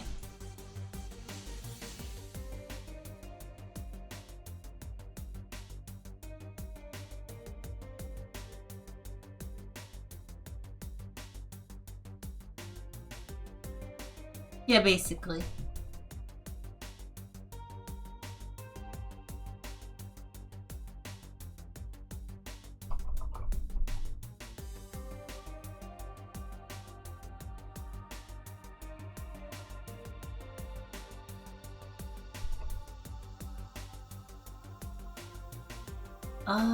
What was I doing? Yeah, I was doing this. So, press other buttons, then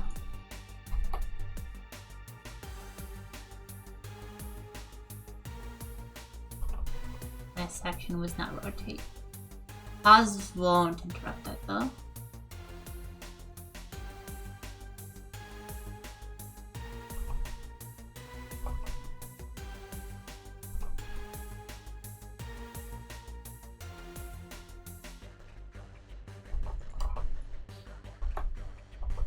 Move these up. So if this isn't scoring.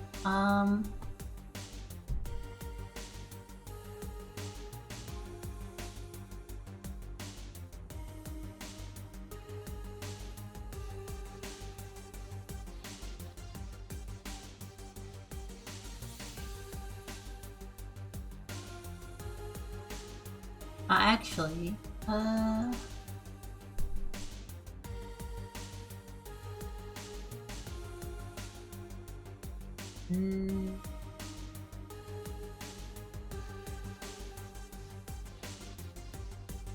the word lines does not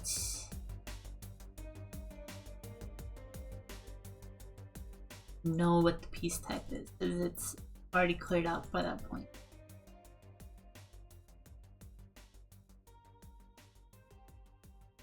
I'm gonna make this more specific. This will be is T-spin.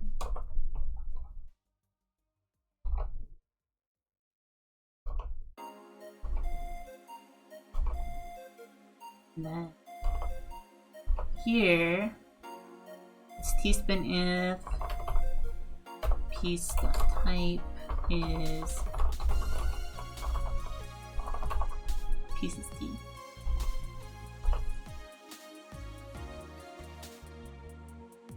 Oh, pieces? Did it define? No. Piece T, not pieces T.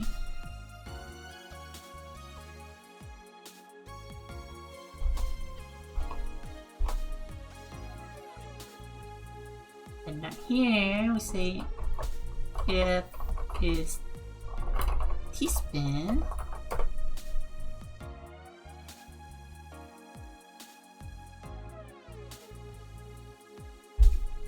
now I gotta detect if it's a T-spin versus a mini T-spin. Oh boy.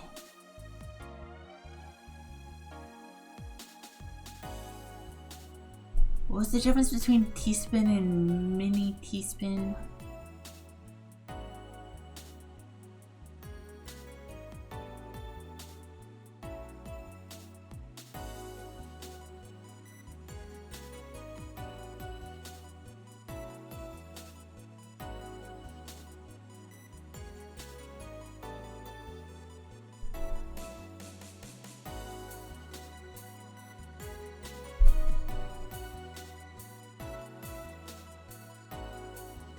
Write down some of these numbers first before I have to leave this wiki page.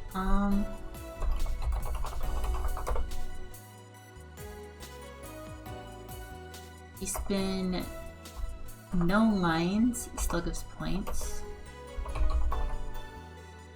I'd score 400 times level. Spin single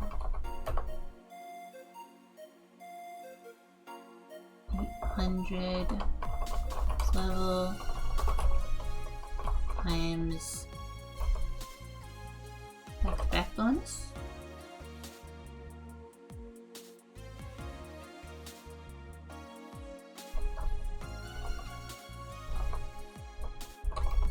Double T-spin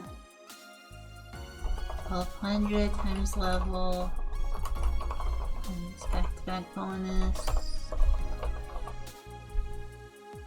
T-spin triple 1600.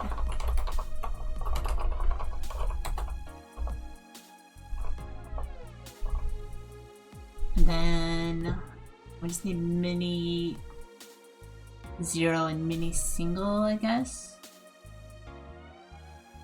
Okay.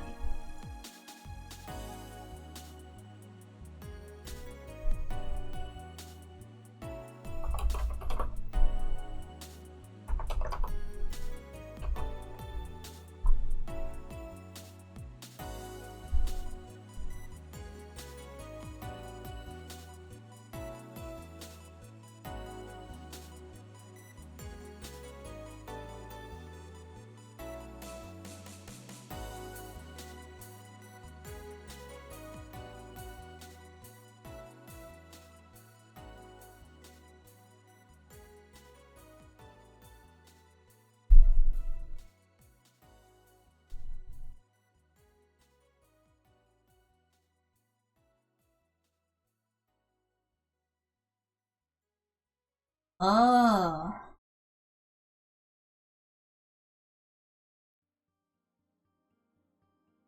Okay. Huh. The mini teaspoon is me. Draw a second. This is our T block.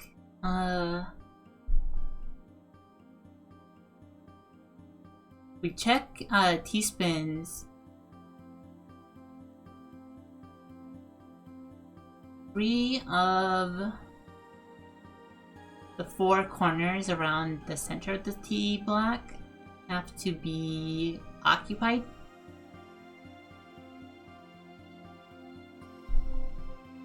If the like the part here that's flat is considered the back of the piece, and if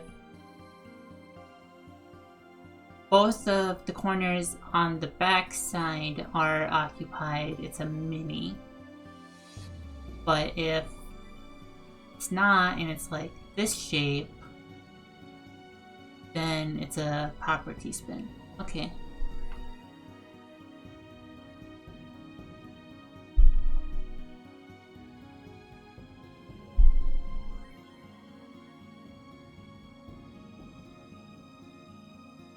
But then there's another exception if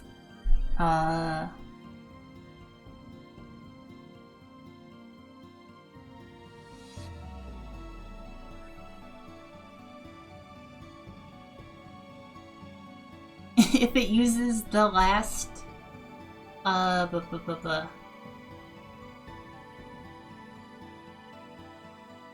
kick offset, then it's still proper. That's fun. Okay.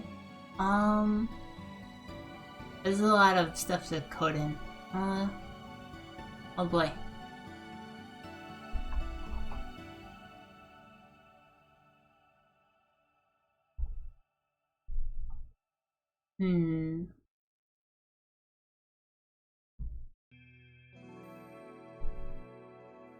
So I guess we're going to need an is mini check.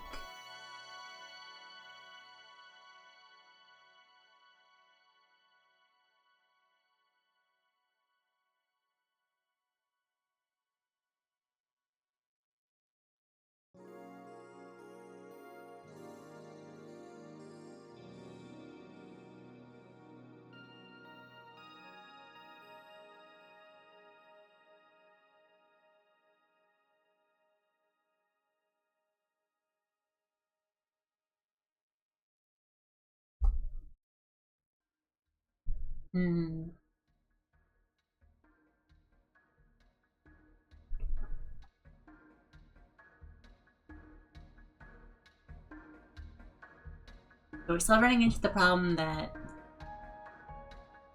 the scoring needs to check stuff on the board, but we don't have the piece at that point. We need to do some of the checking up here in the lock, actually.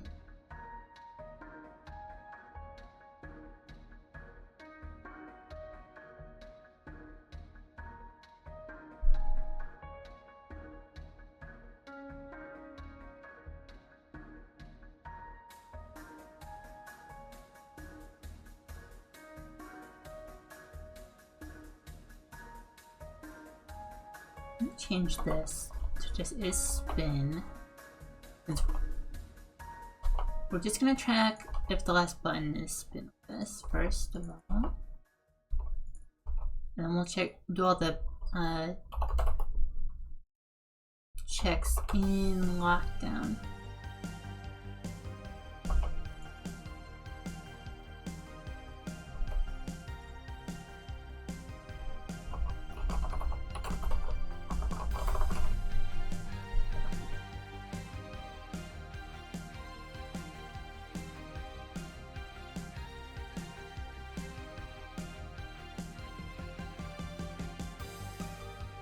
Right here. So if piece type is key, and is spin. Actually, it's spinning.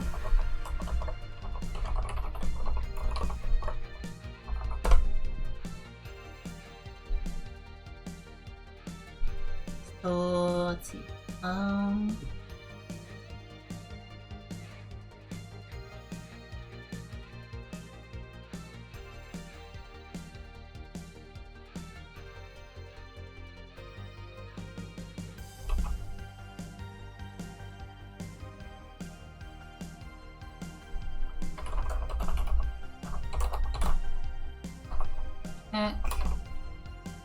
Key spin on the piece.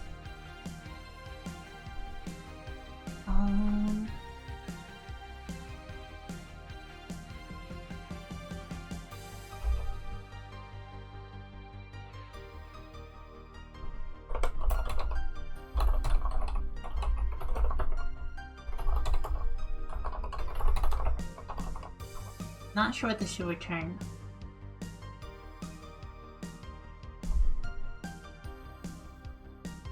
And it has to return 2 pieces of data because we need to know both if it is a T-spin and if it's a mini or not.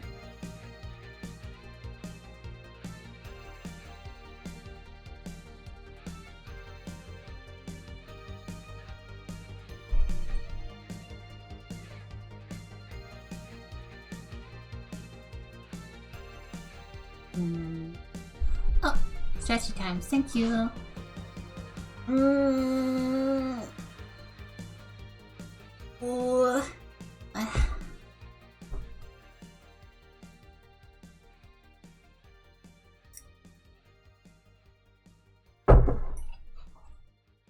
Thank you.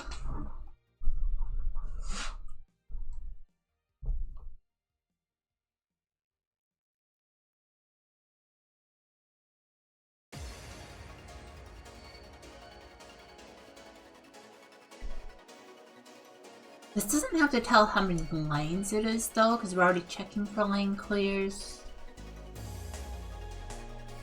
So this actually can just return, you know,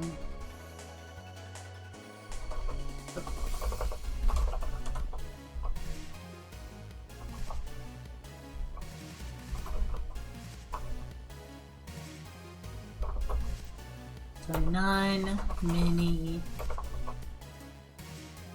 full, I guess?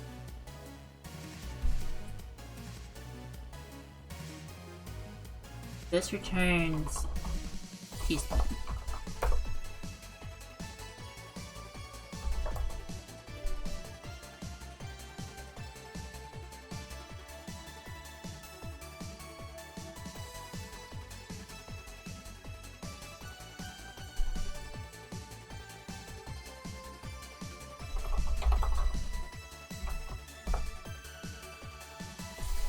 Alright, now how do we implement this?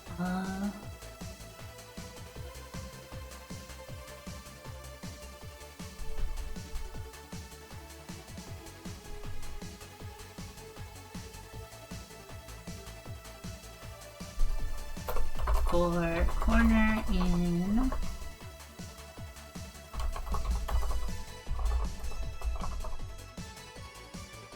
-1, -1,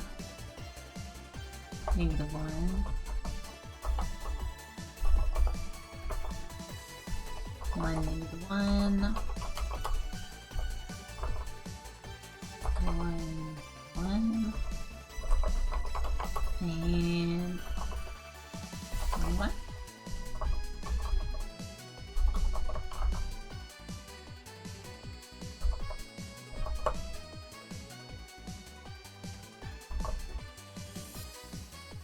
Yeah. Corner plus location.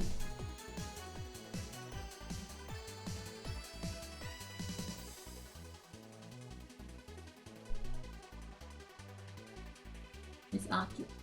I think that's get filter.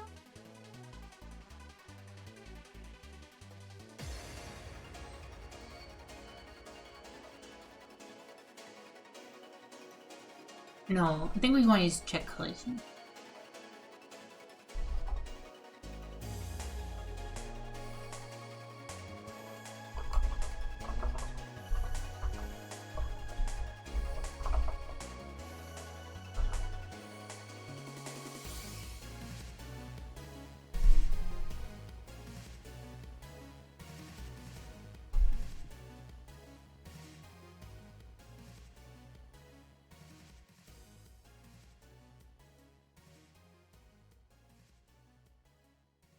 Right, and then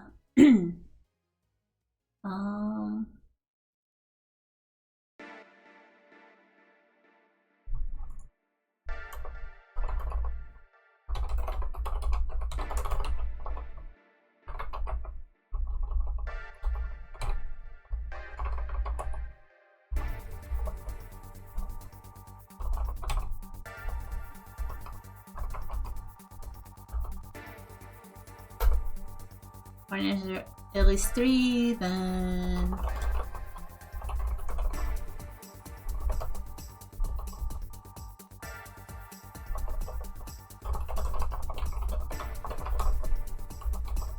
okay, that's not quite right yet, but that's a start.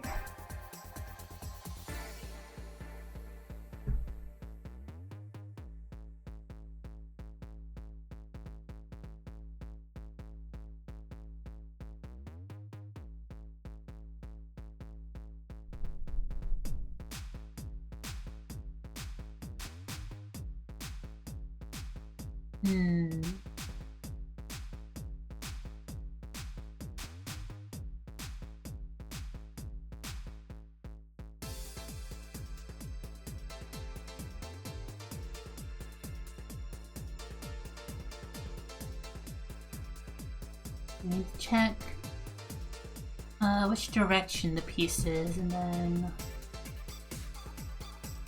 compare that to the occupied corners.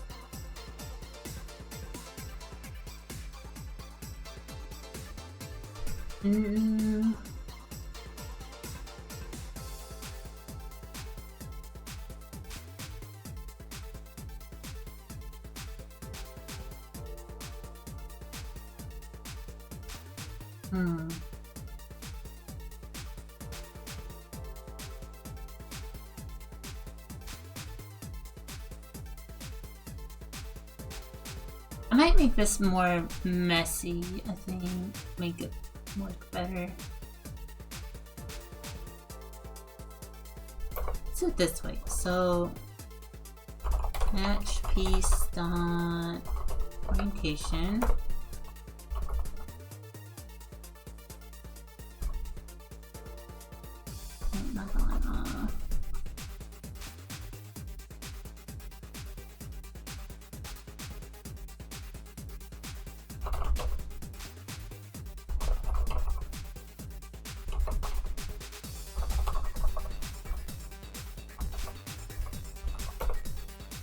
Pointing up.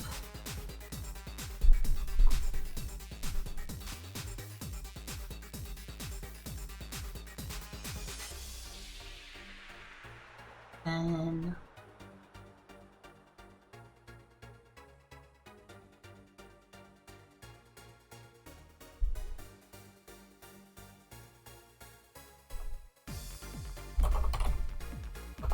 check collisions of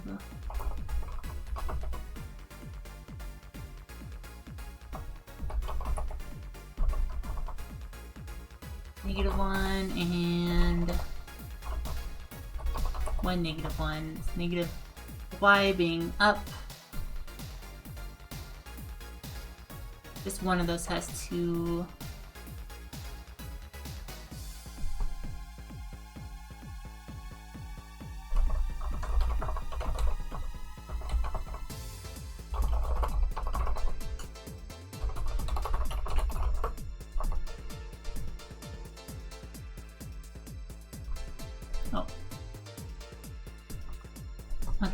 So take the offsets. When are we saying these offsets? I need to store these somewhere.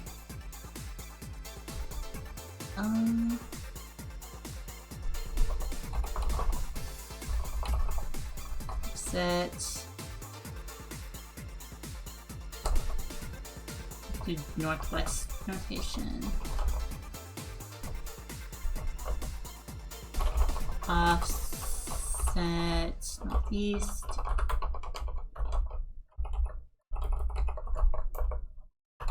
Oh. Can't type. Offset southwest.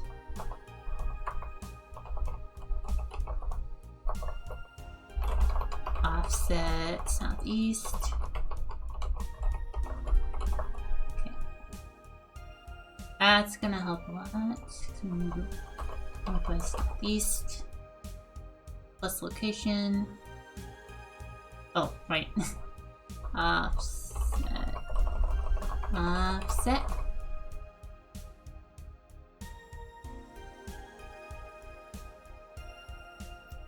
So just one of those has to collide, so we can use the normal check collision function.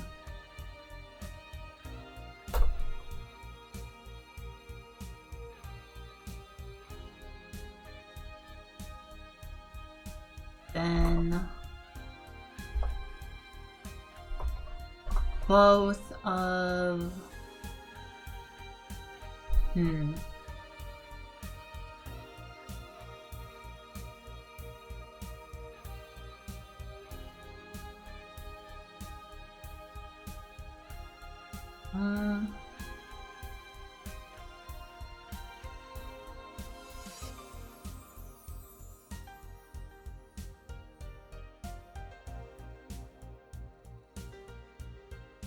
I gotta change this now.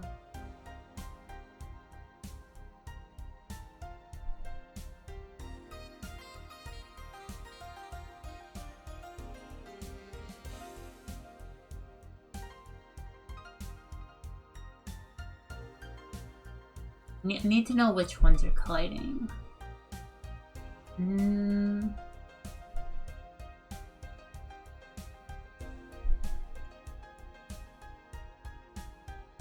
What if ooh.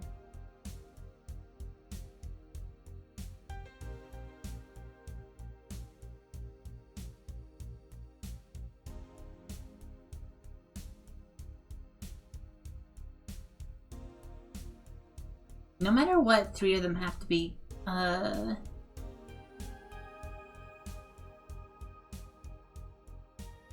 occupied, right?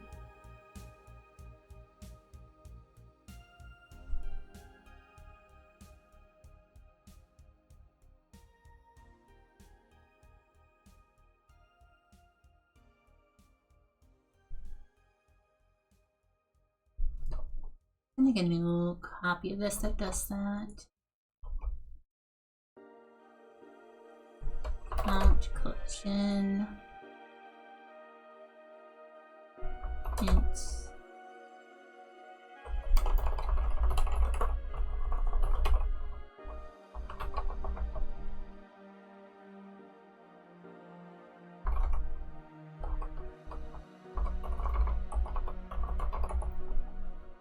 Goes up.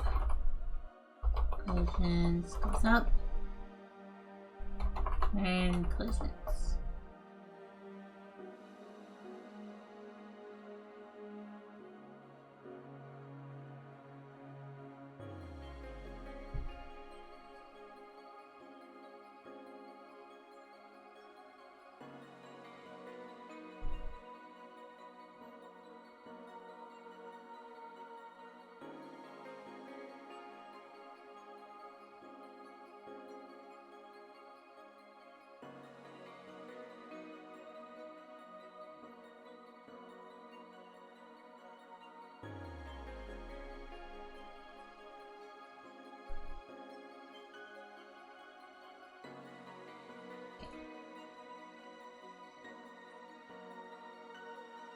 No matter what,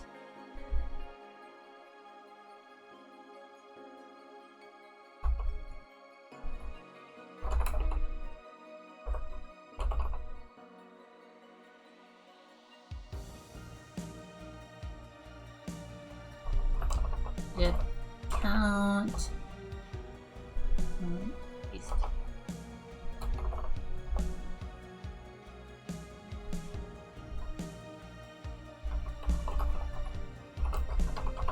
offset southeast. Okay. All of those.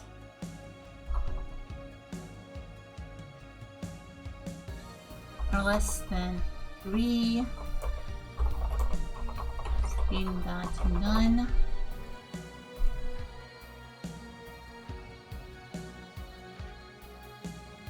This handles the first check. And we just have to check which side is the back and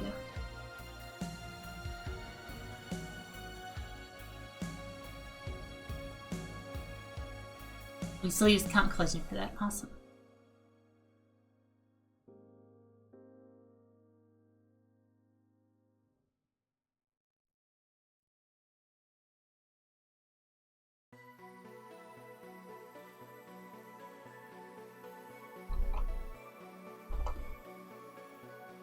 So if it's up, then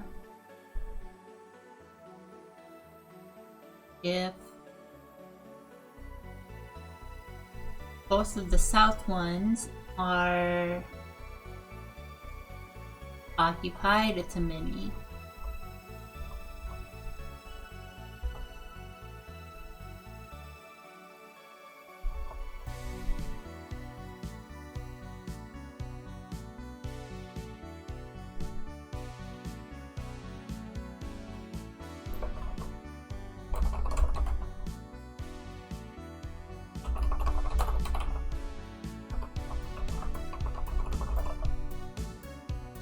It's gonna look all the same, we're just changing which 2 pieces we're checking. So we're gonna put that in this array. And then at the end,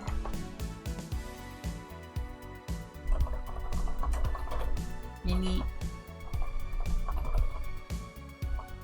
No, it's lowercase? Yep.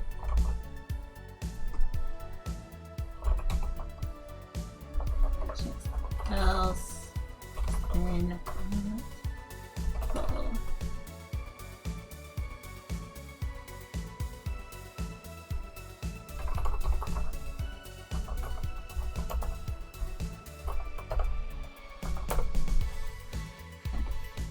Facing right.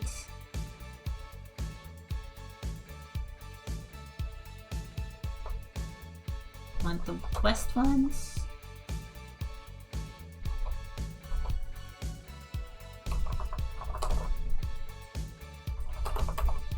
Facing down, we want the north ones. Facing left, we want the east.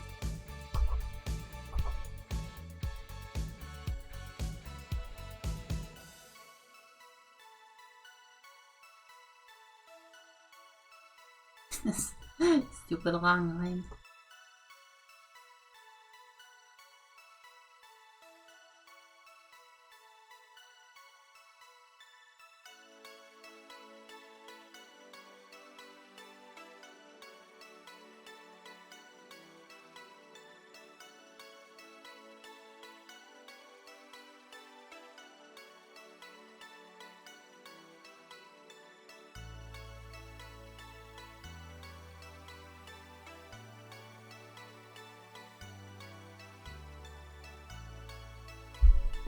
I think that's good.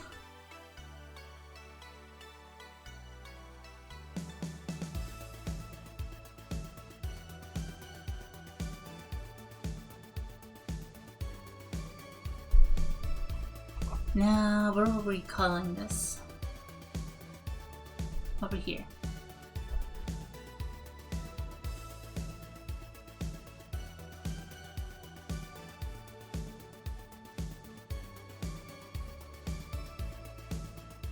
That is T-spin. This is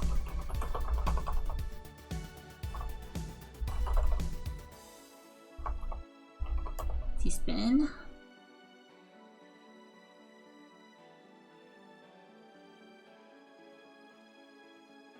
See, that shouldn't be part of play build. It should be part of Tetris.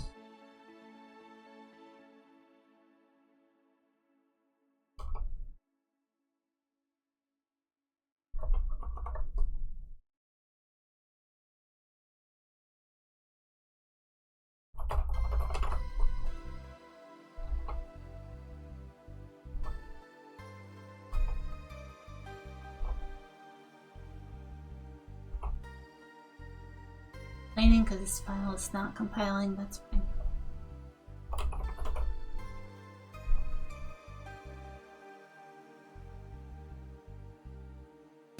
Just need this value.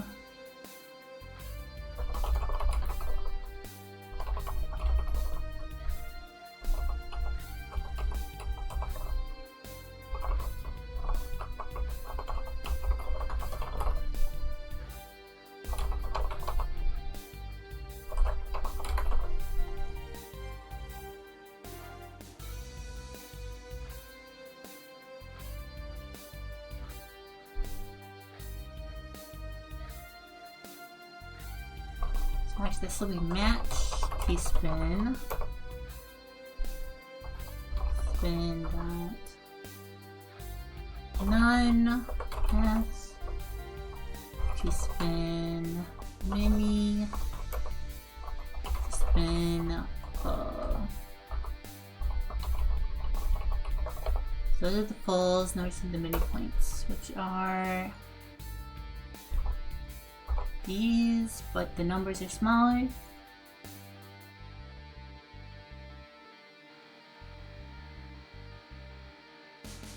$100, $200, $400? Yep.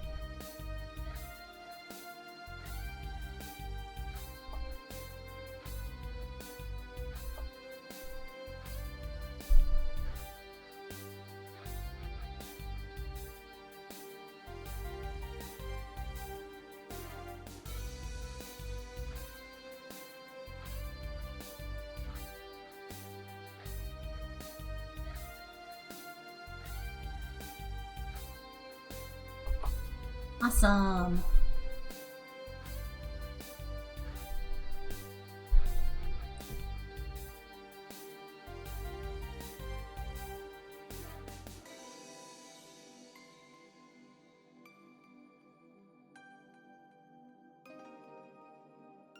Oh yeah. Start of lockdown, we check the T-spin, then we save that for here. Yep, good.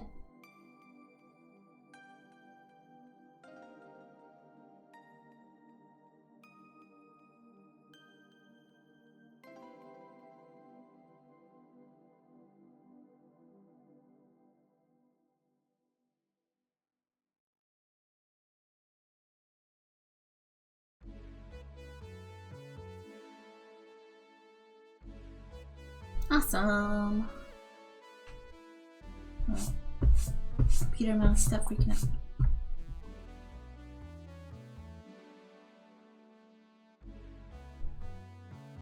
So that's all of the scoring except for hard drops and perfect clears.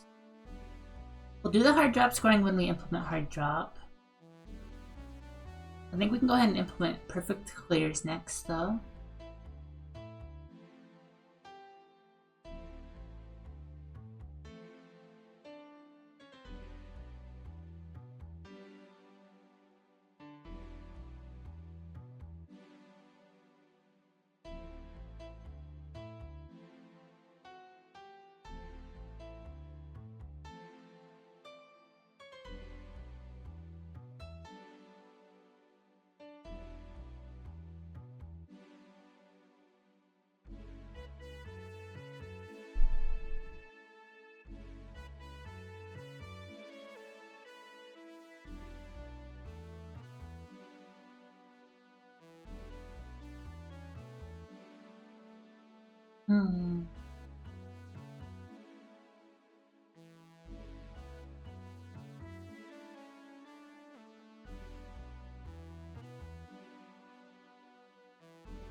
Basically, we just check.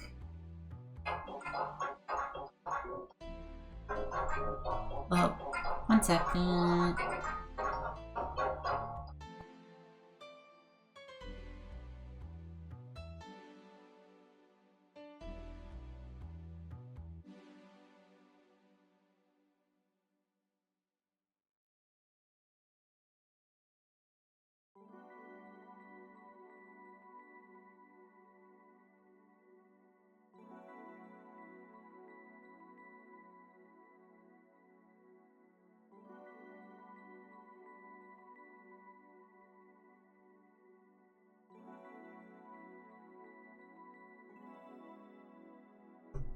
phone call.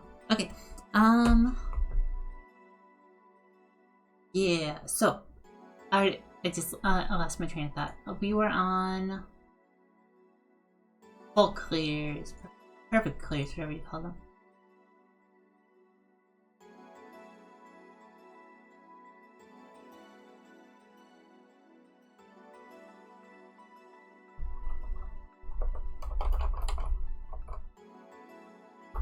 Is perfect clear equals clear.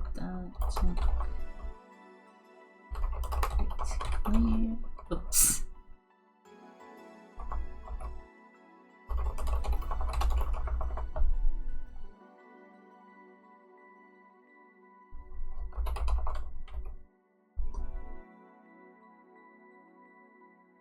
That one is just a simple bool.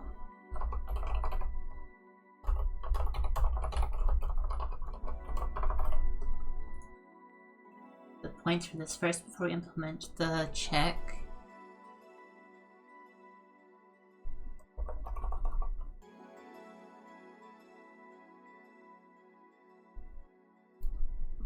Actually, these are just based on number of lines. We can do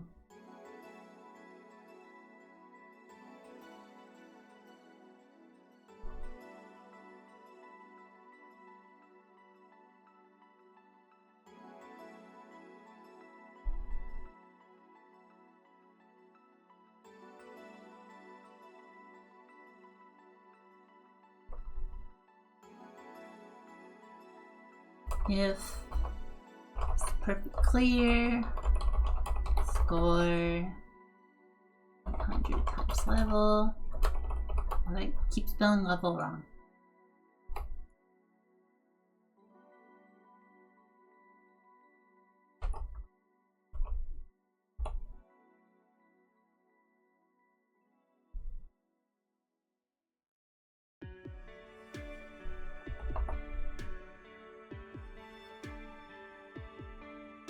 It says here there's also a back-to-back Tetris perfect clear. How does back-to-back work?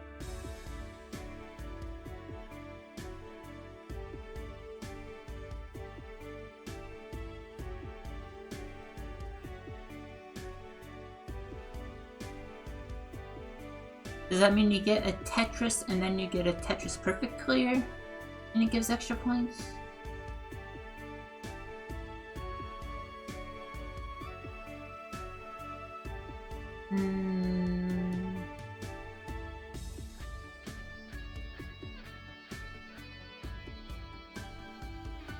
Just gonna not worry about that right now.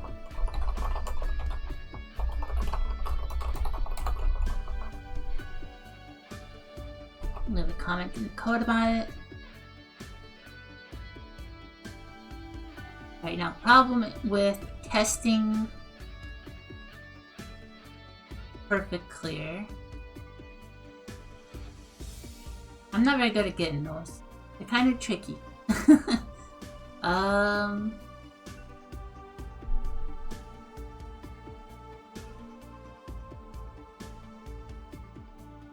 What's the function we have to make? Check.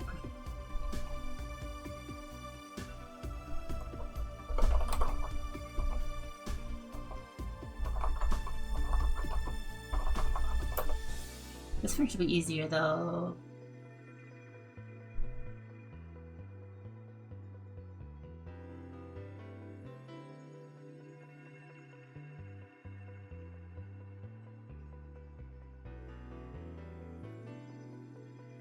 Just gotta check if every field cell is empty.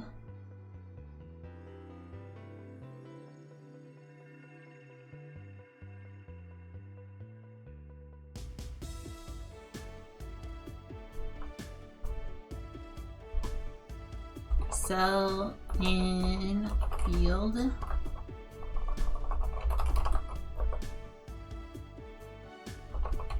Cell it's not empty. False.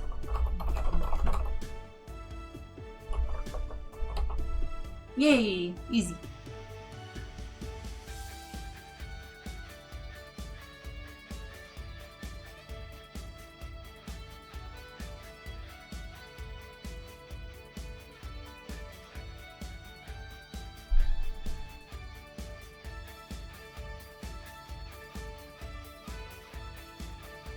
I do sit here and play until I get a perfect clear.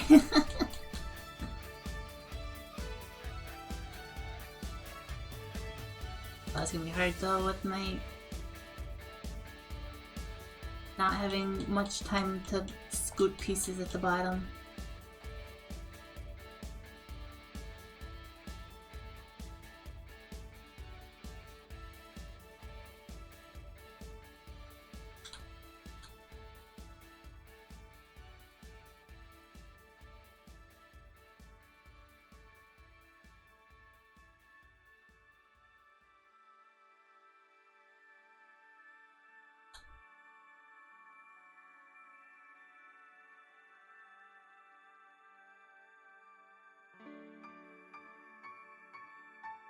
Wee, Tetris time.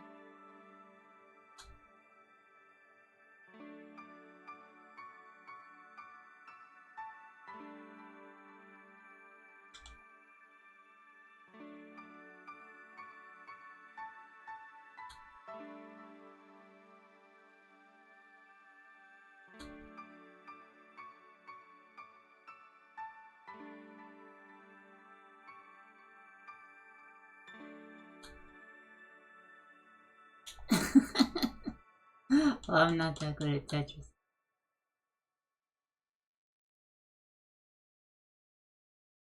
Passable at best. Oh, yo. Alright. Double line. This should give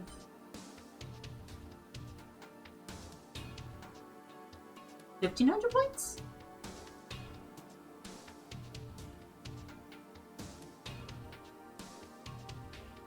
That gave the 300 for the double line clear. It didn't give the perfect clear points. Okay, so that did not work.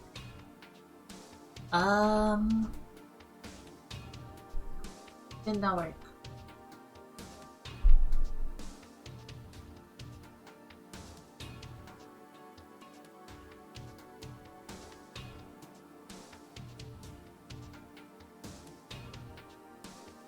Checking after line clears. The board should have been empty.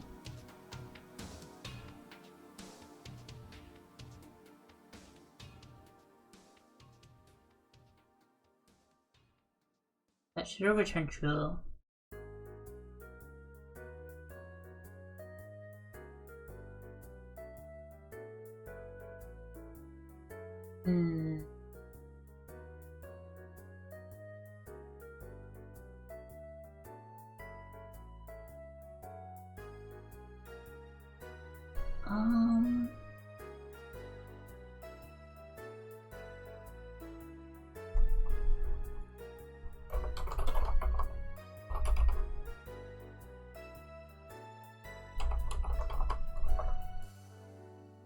Look, not print and print.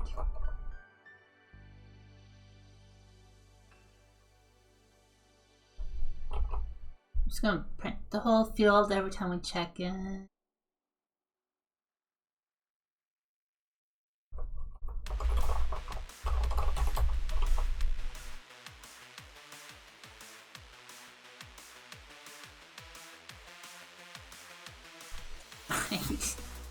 Do this again. A lot of printing in the thing down there.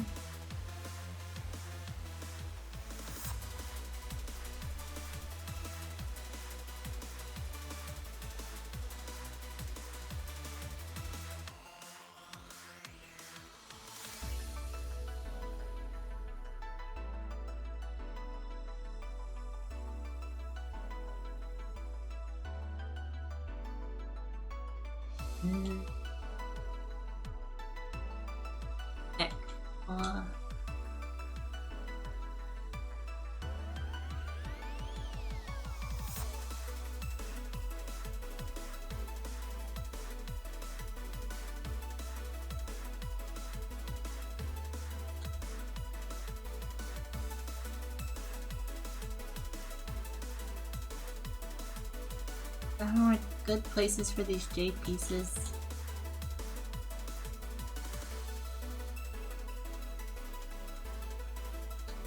I got one for this one though.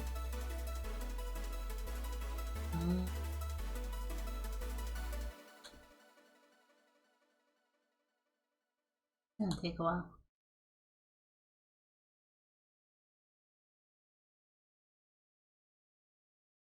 Oh.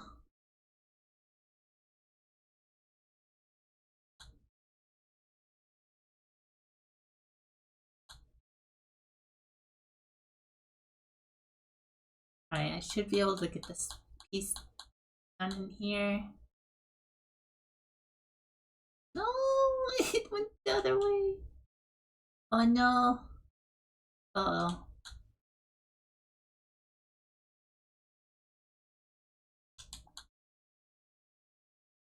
oh. End of the music's.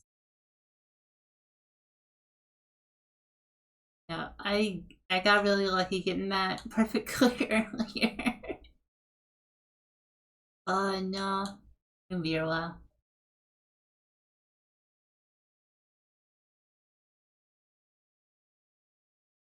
Uh,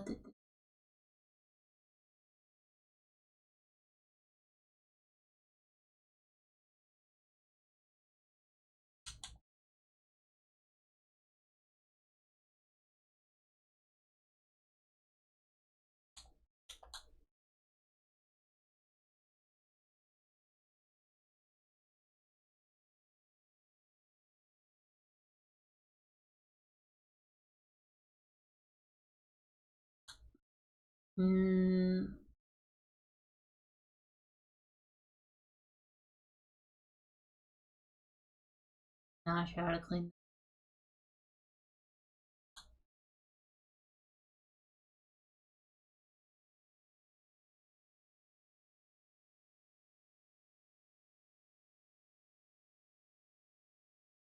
But no, that was a mistake.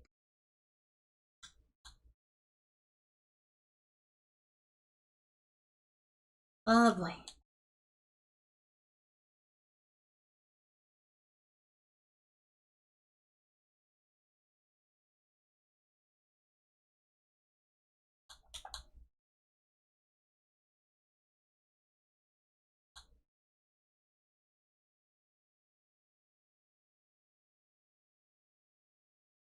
The playfield's so tall.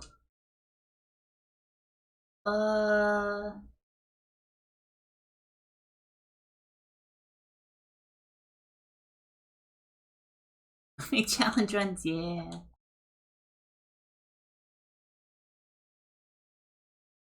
I'm just not noticing the whole piece over here did not flip back to a flat orientation. Oops.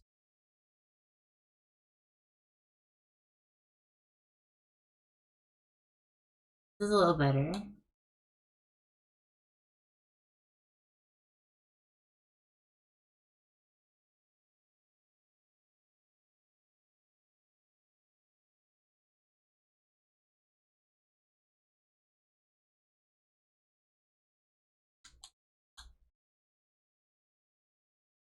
Oh, it's looking a lot better now.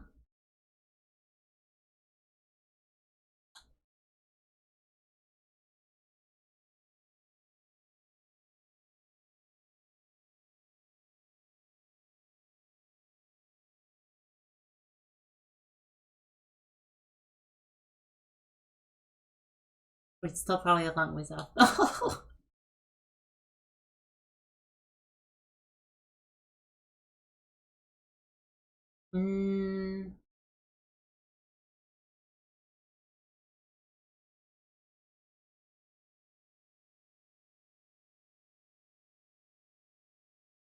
No, we're a long ways off still.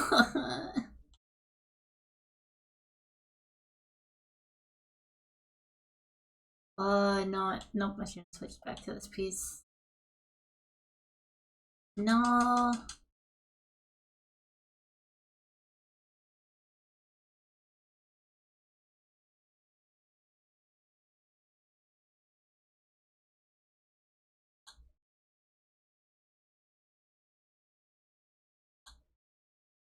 Oh, is this such a mess?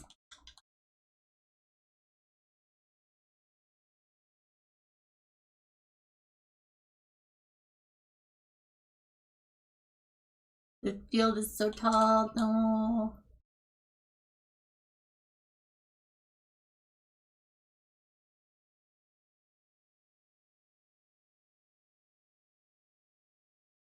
Mm.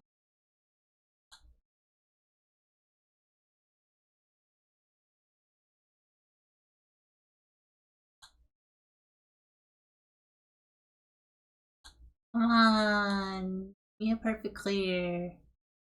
Not asking for that much.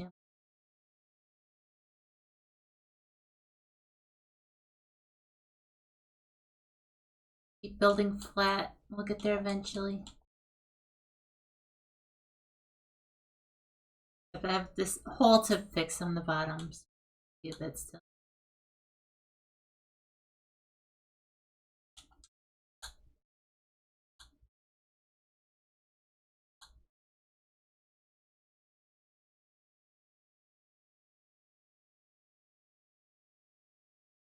Okay.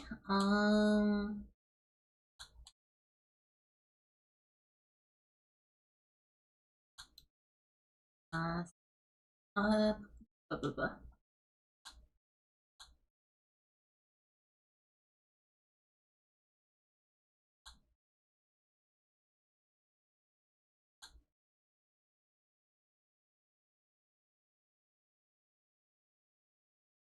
Oh, if only we had a line piece. No.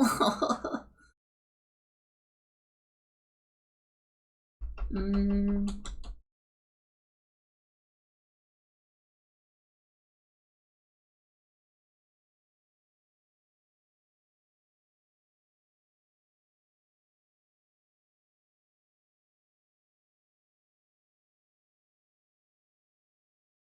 Uh.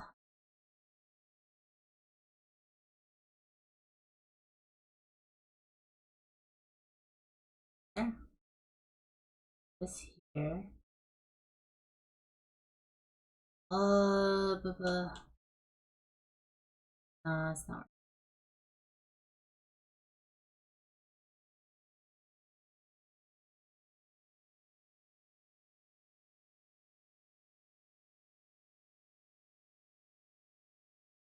Oh, nope. We got it. We got it. We got it.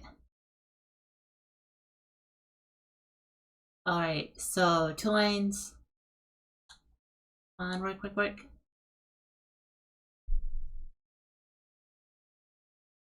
Okay, it's not hit this.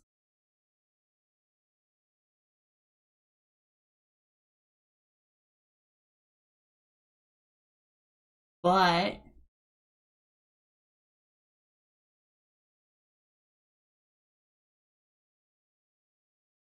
oh, I know why it's not working. I'm stupid. Because field is an array of row strings, not one giant string. Forgot about that. Oops.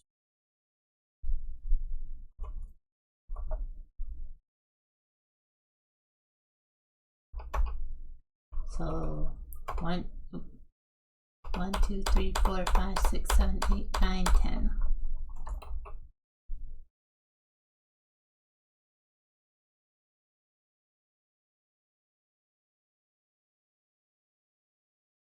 That should work. Now he's gotta get another perfect clear. No.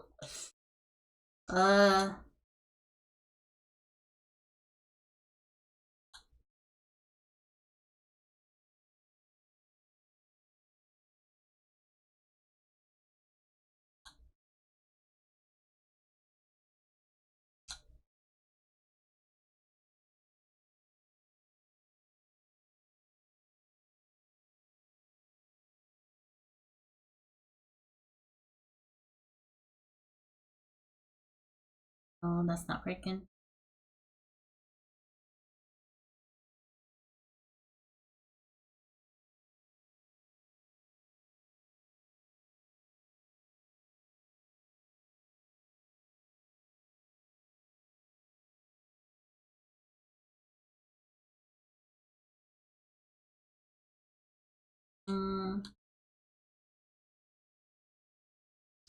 It really is.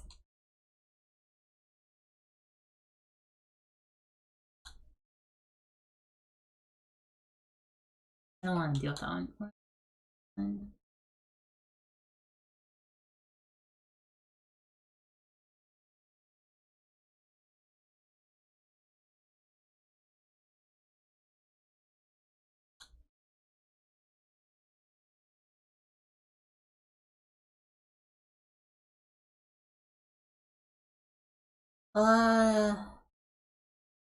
Mess.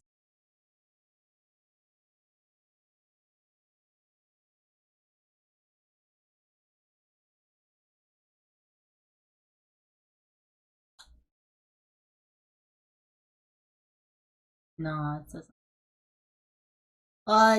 What if we had the T-piece? No.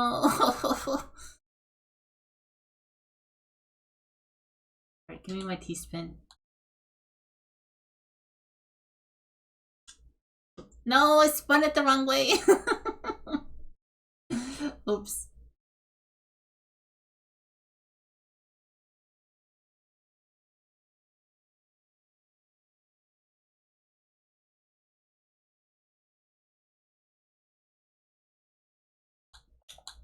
My T-spin.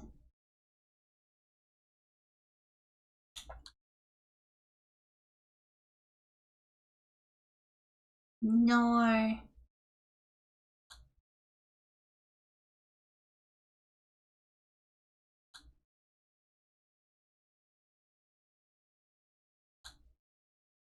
Oh, I'm sorry. I forgot to turn the back on.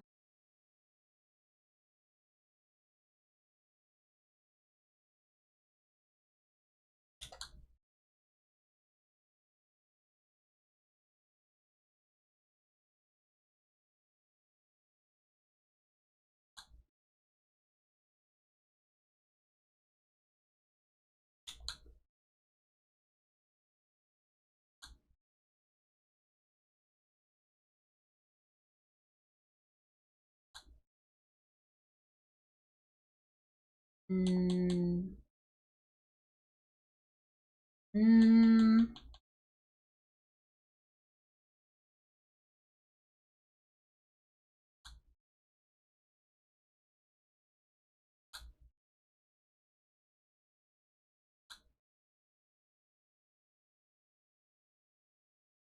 Oh, this is bad. Bad playfield.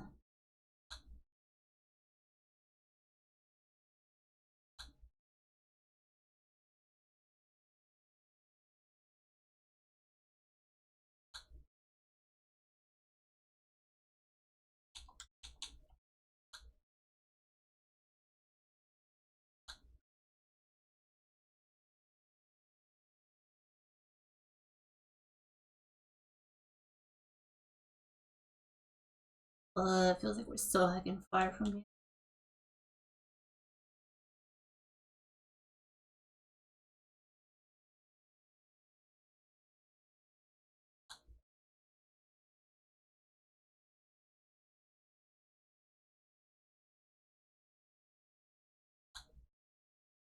Like, I know there's like some like setups that like work well for this, and I do not know what they are.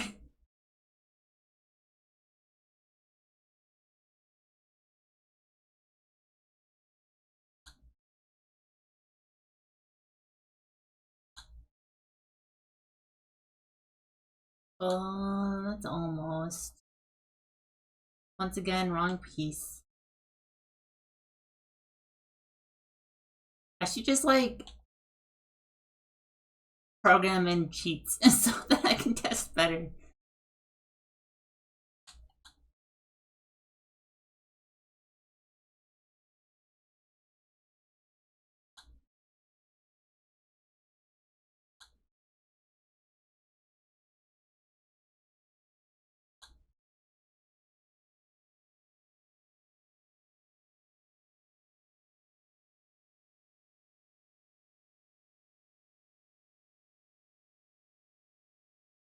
Probably just stop trying and just go ahead and do that.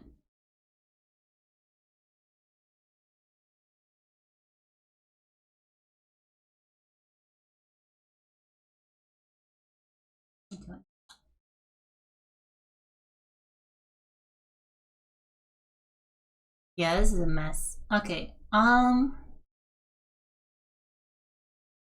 mean, it is fun. It's not like, oh no, I have to play Tetris, oh no. But, it's frustrating when I'm specifically trying to do one thing and it's hard to do.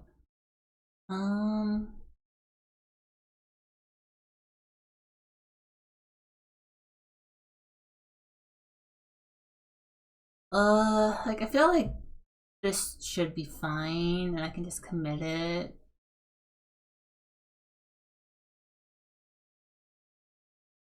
This row.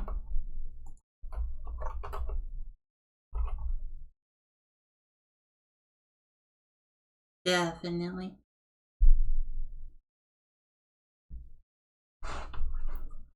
Oh, my butt hurts from sitting so much. Ow.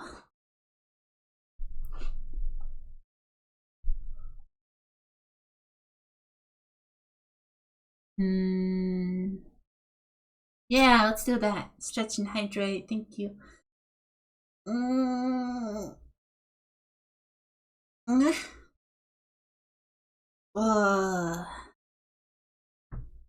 Yeah, I needed that.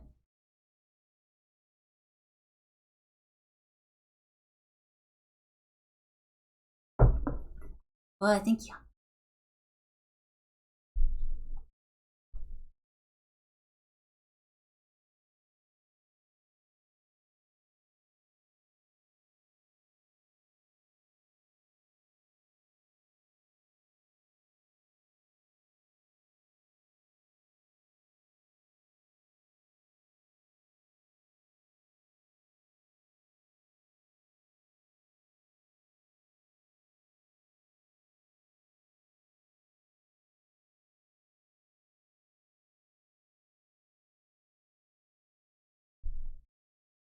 Yeah, I need to fix the thing where the hold is not turning the pieces the right way.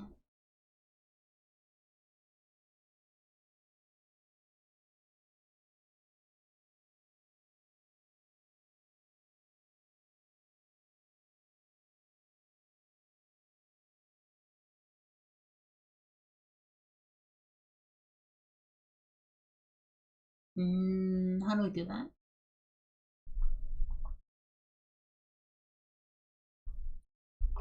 Like this.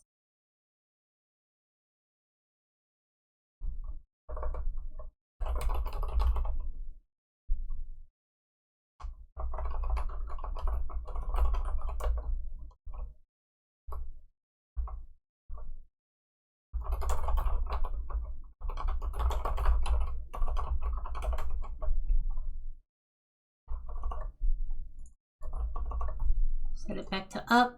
Set the cells.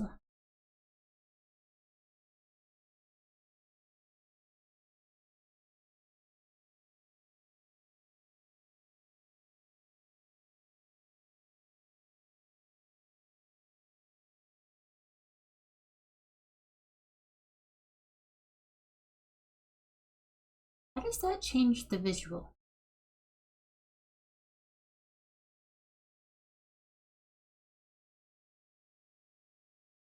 That's here. What else do we do?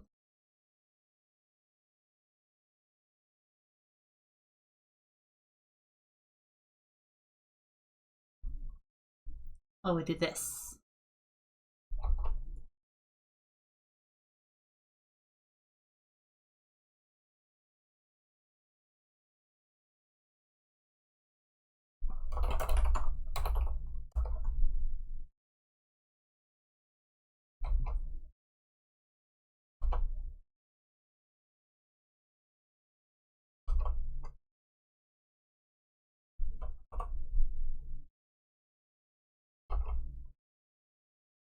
Right now, if we have a piece and it's sideways and we hold it. Nope, that didn't. Oh, right, because we didn't call the new function. Where's hold?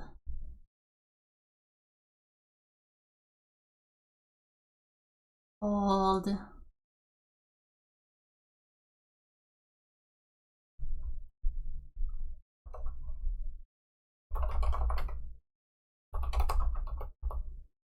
Reset.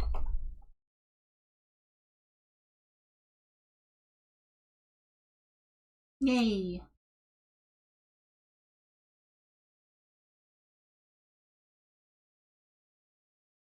Now let's see what the eyepiece here. Yes! Good stuff, good stuff.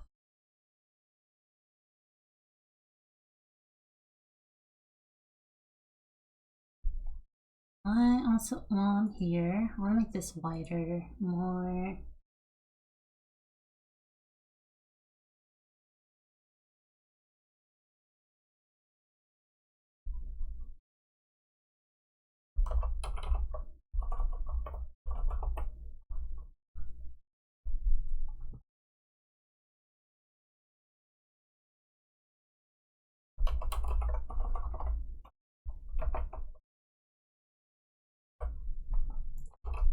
And a full piece wide.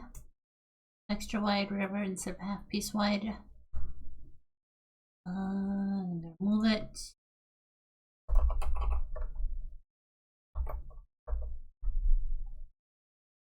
Yeah.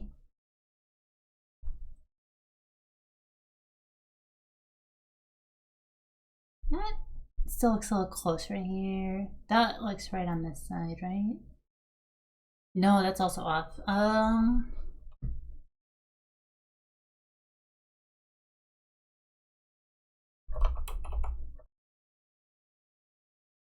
12 further to the left. 12 more. 48.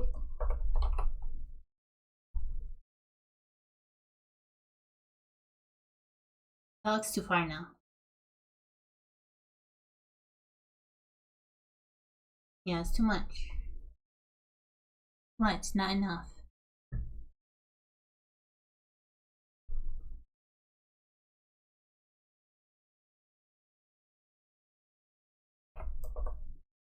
That's too much, I think. I'm confused.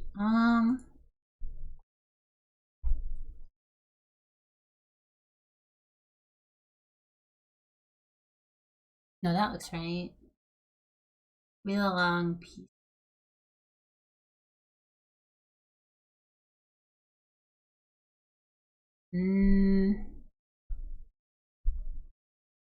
Maybe this is just not over far.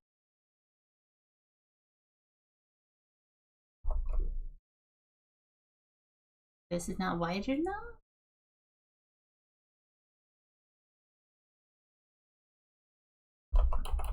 Hello?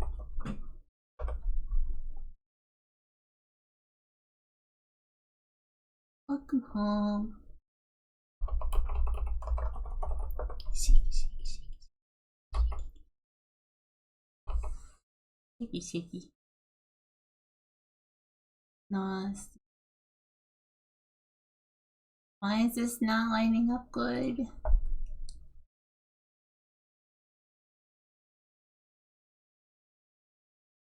Help, I'm bad at math. Really need help, darling. Possibly. Not following because I this whole time. Ugh. Okay, so your phone. Yeah. Okay, yeah, I thought so. Thank you. Yep, you're welcome.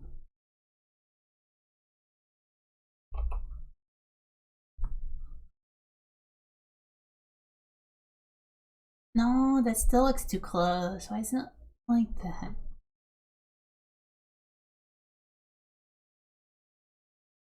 Something is wrong with the math.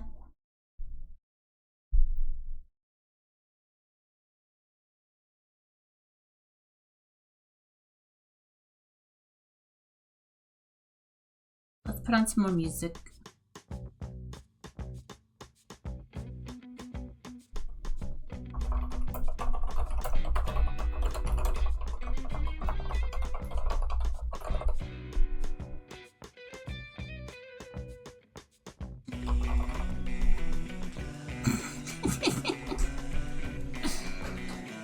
It's fun.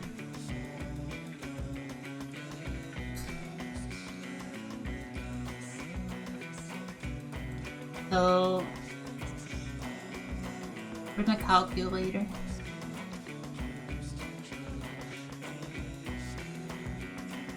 Yeah, that is wrong.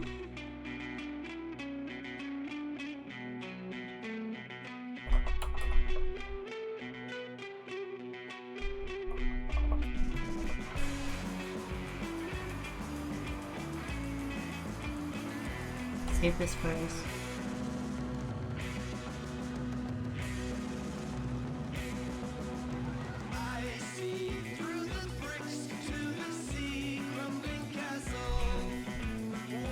Alright, how about now?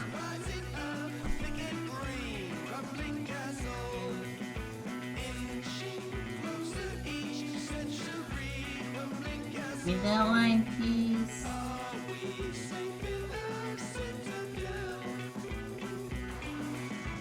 Alright.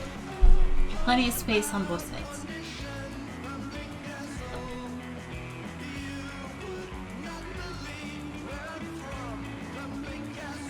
Oh, I've already got so much Tetris done. Holy crap.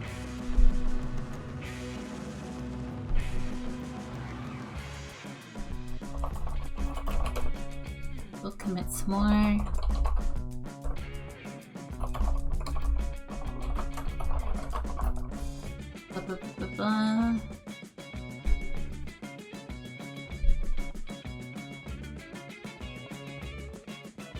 Where do we implement this now?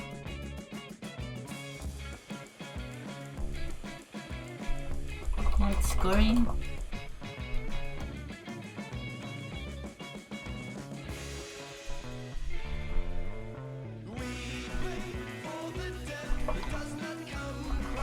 Line clears, key spins,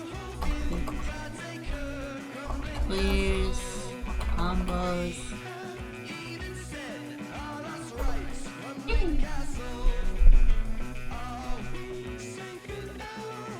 What was next on the list?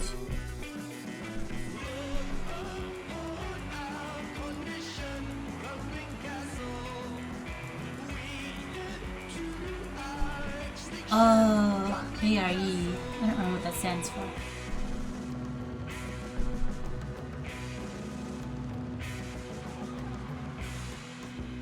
That is the time where you're between pieces.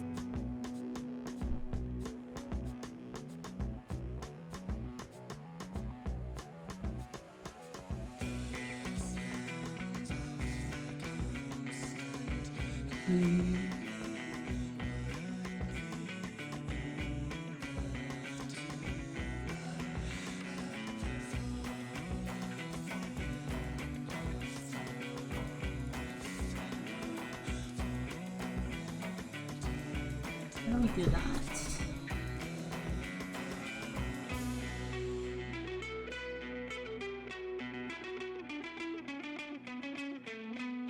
We do another funny frame counter. In the process loop, I think.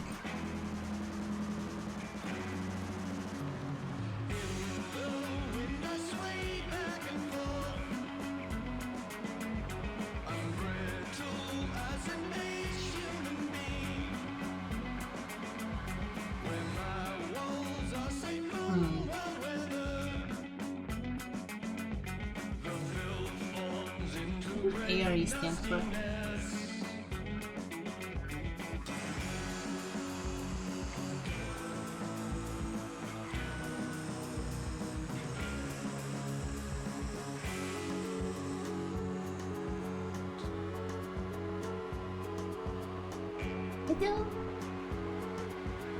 How you doing, Silver?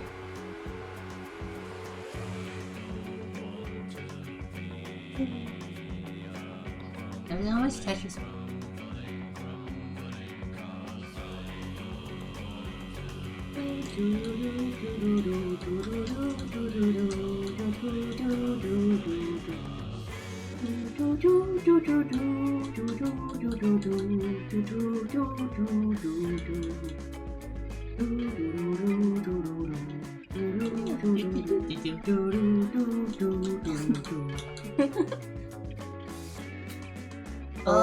Back-to-back squares. This is awesome. I'm amazed. You're a genius, Ben. Thanks. You're also my favorite person in the world.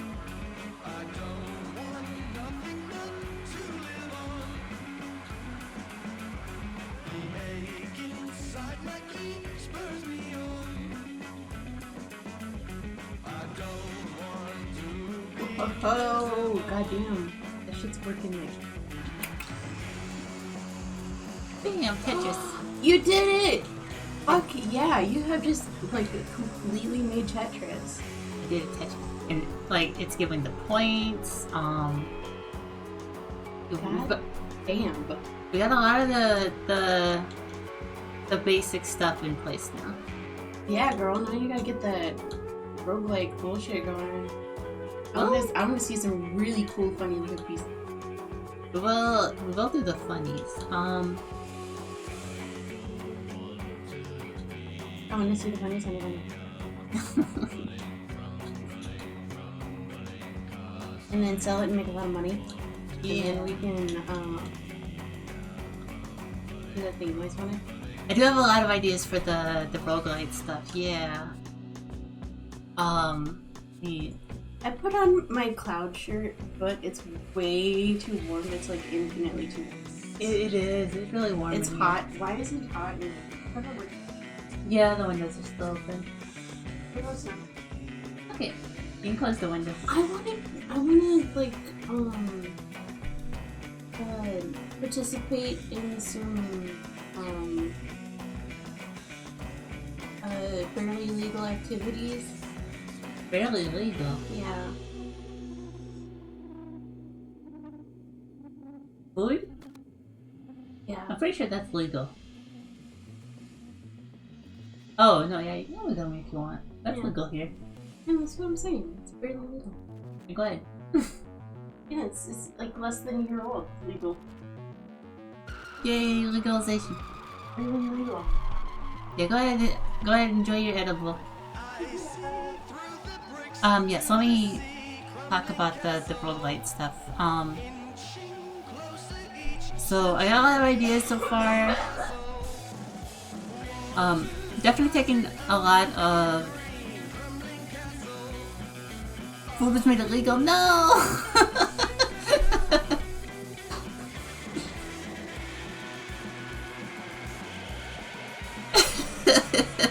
Your Oblivion stop. I love it.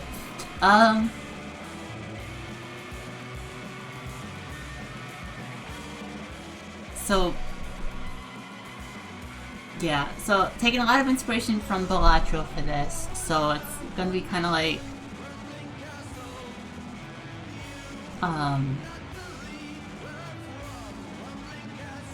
the funny blinds will be like, oh, like, you know, get this many points or get this many line clears or whatever, but then like, you know, like Balatro has like where they get kind of funny with the conditions, right? And I've got some ideas like oh, you know, maybe single line clears don't count. Maybe can't rotate pieces sometimes. Maybe the piece RNG is like funny, like maybe certain pieces are like way more common than others. Maybe the field size changes.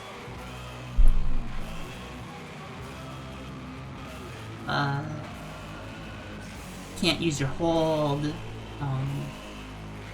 Or just stuff like, you know, get this many points, but like certain things are worth like more points than normal. So you're incentivized to like go for combos instead of Tetrises or whatever. And then for like shop elements, I'm thinking that you can just like buy like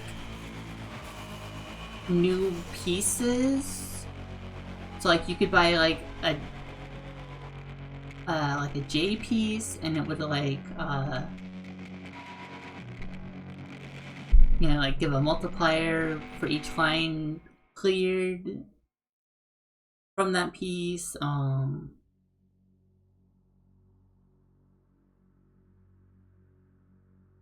Like maybe the piece is heavy and it like falls at double speed, but then it's worth more points.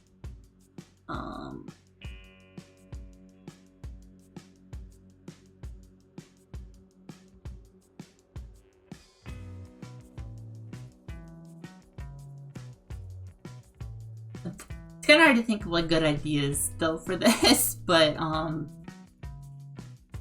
because a lot of it just comes down to like it's mostly still Tetris and you're just changing the points or whatever.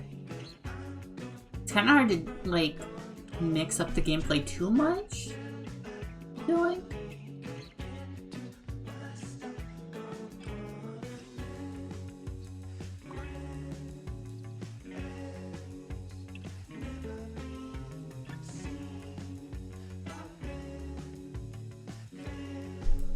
Yeah, I'm not sure. This is what I'm playing around with those ideas to start with.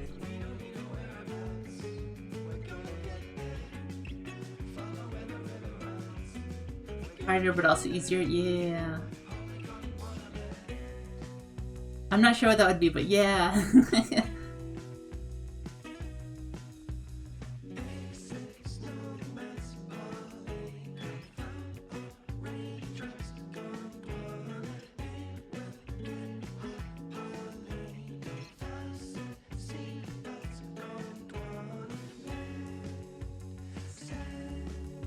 Yeah. Do we want to get more stuff done today?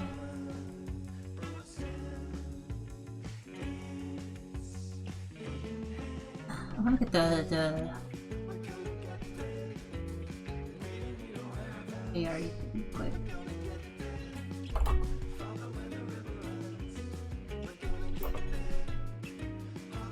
Also known as entry delay. Yeah, that's a better name for it.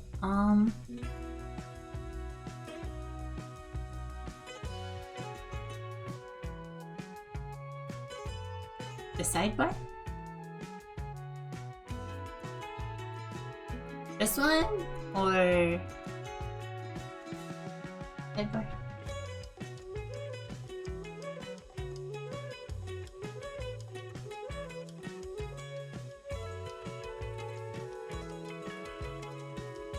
Oh, this one over here. Yeah, big code. I'm not sure what you call this. Lots of code. Especially when I'm doing like this. This is like so many lines. It's like very bloaty. But I think this is a good way to implement this. Very clear about what it's doing, which is good.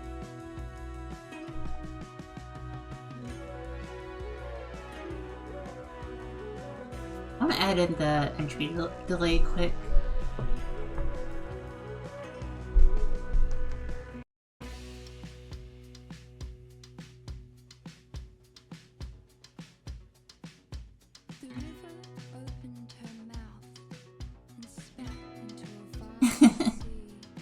Yeah, it's a lot of stuff involved in making the Tetris work. It's complicated. Oh, Silver!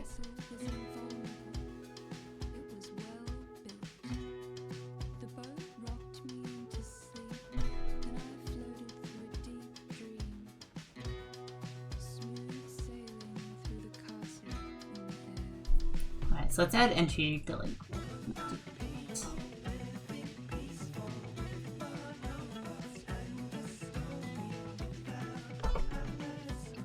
How much is entry delay?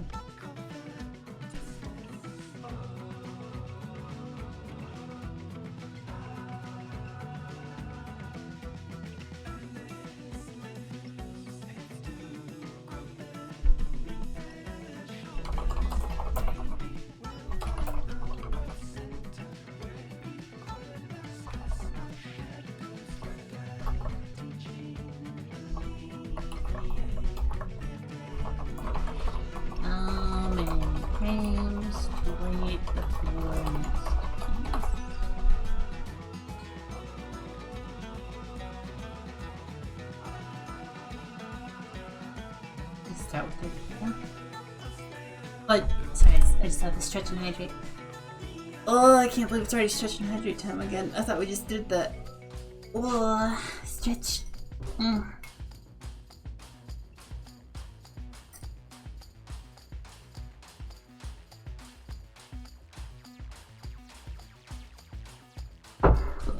out of tea now. Yay!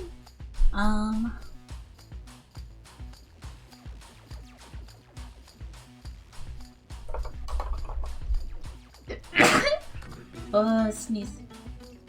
Oh, sorry.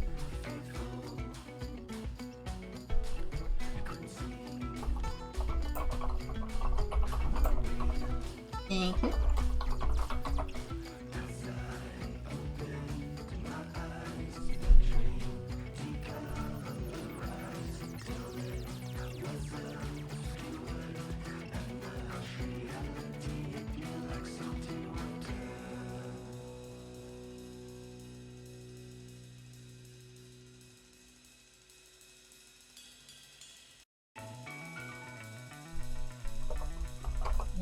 Peas.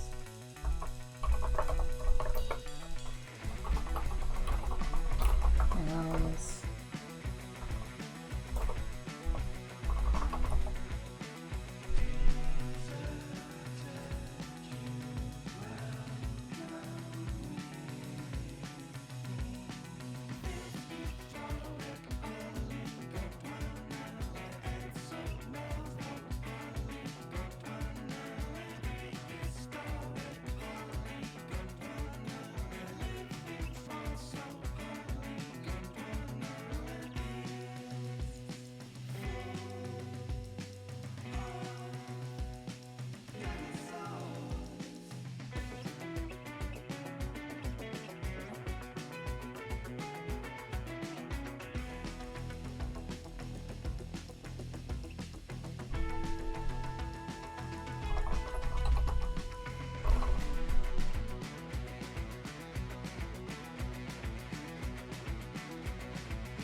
Equal to enjoy.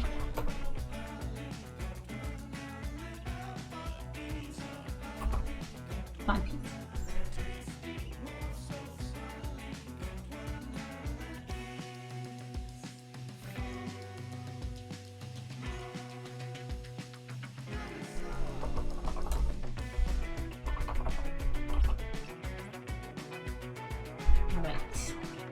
There should be a delay now between setting the piece and getting the next piece. I'm not sure if it worked or not. I think it's working. Okay.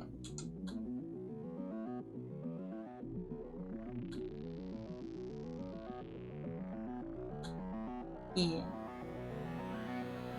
I think. I'm not sure.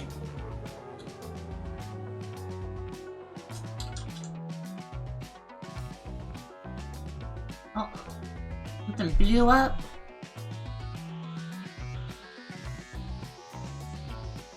Oh, I see what's. Yep.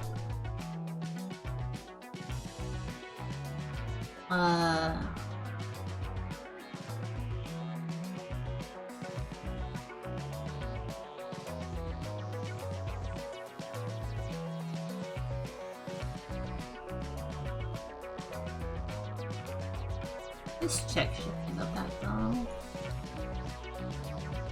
Yeah, it's trying to do the T-spin check, but because we were against the wall, it's checking out of bounds pieces.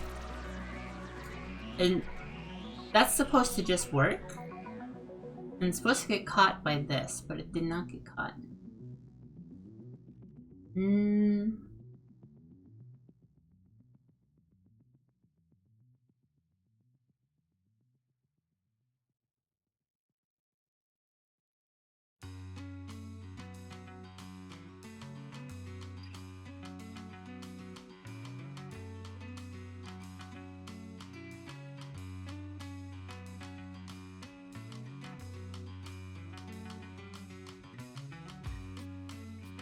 cell.x is 10.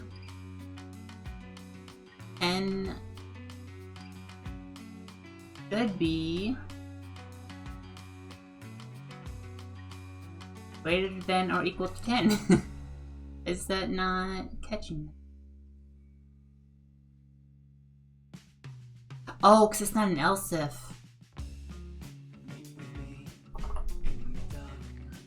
Oops.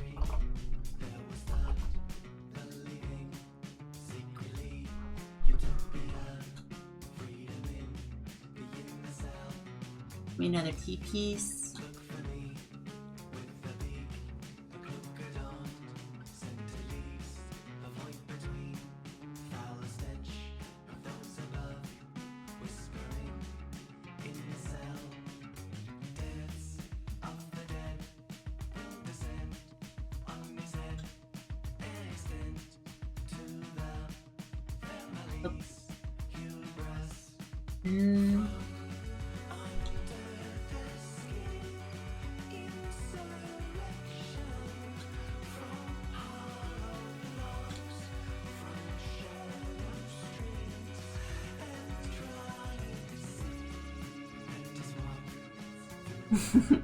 Yes. I think I fixed it. But also that means another problem. The spin needs to succeed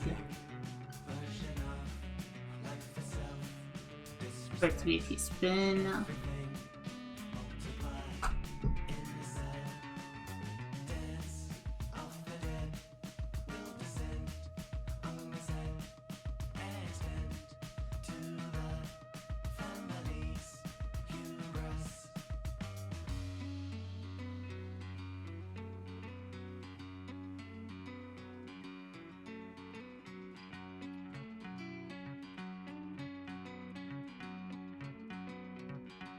Yeah. It's not that, it's this. Is spin if the spin succeeds.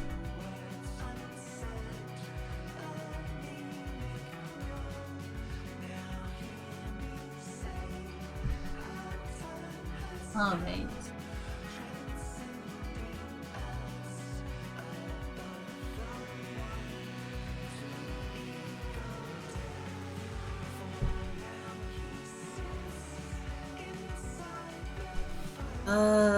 What else?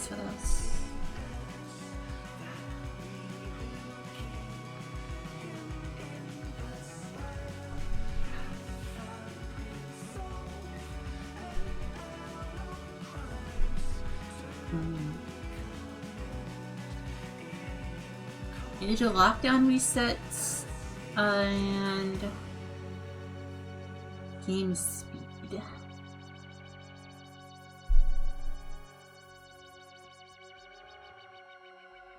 Game speed's a little complicated actually because it touches a lot of stuff. And by a lot of stuff, I mean mostly just auto drop. Not frame auto. Yeah, it makes this smaller.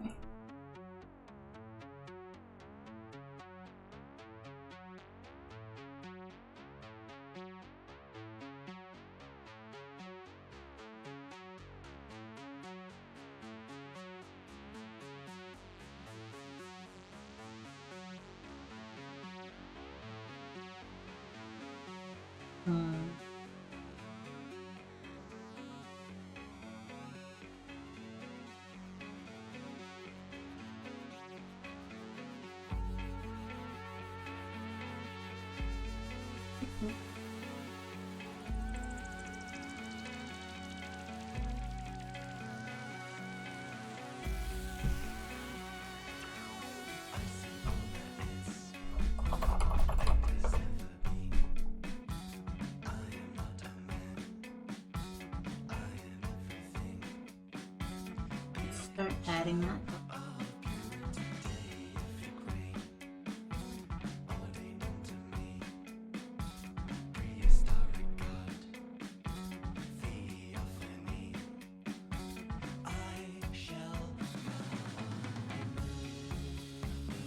really sure what the formula is for like making the level go up. You can find that quick.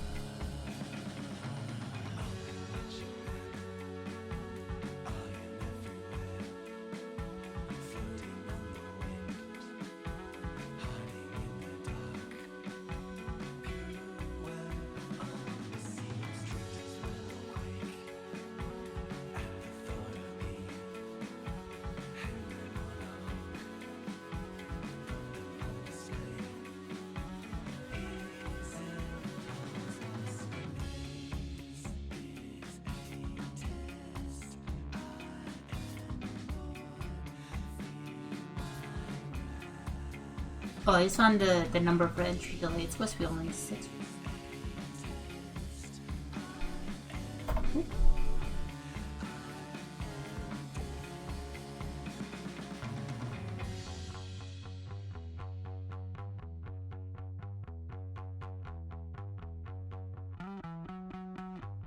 Yeah.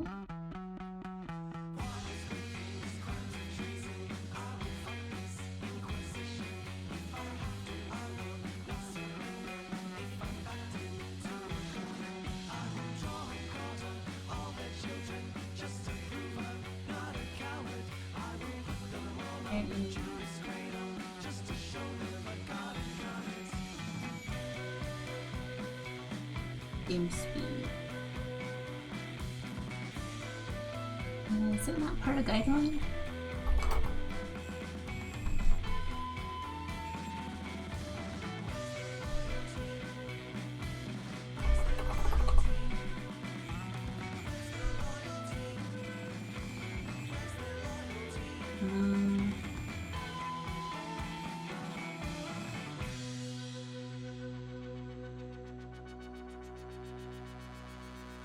No.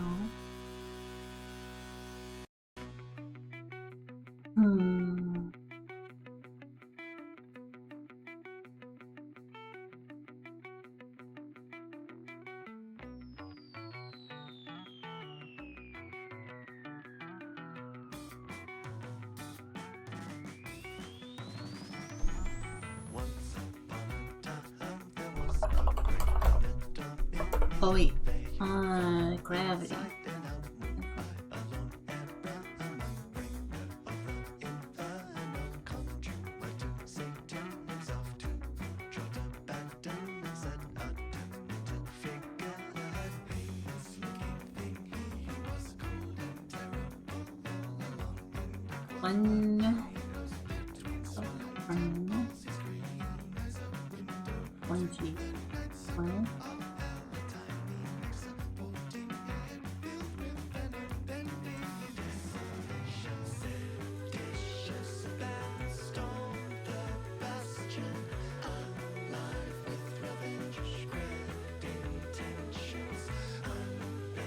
We're gonna have to figure out how to implement gravity over 1G, but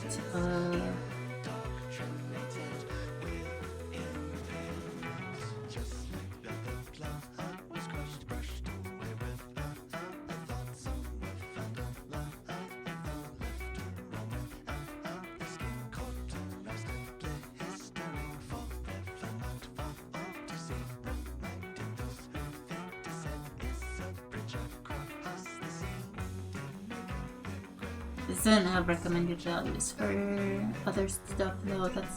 We'll just make it up.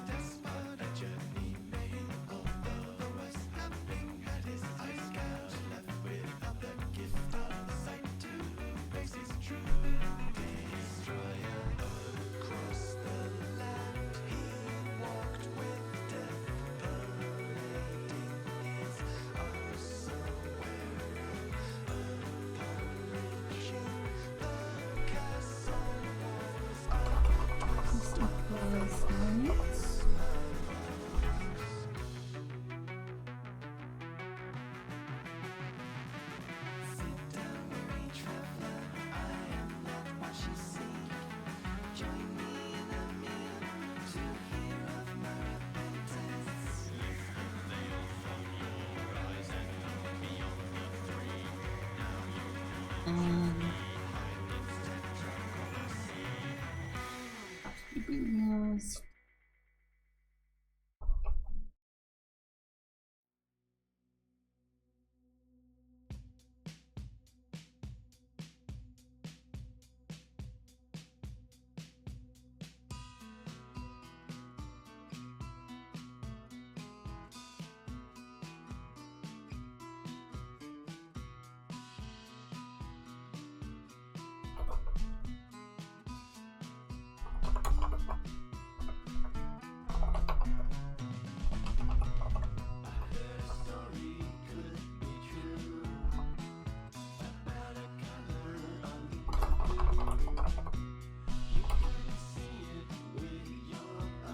Put a level display on. I think it does.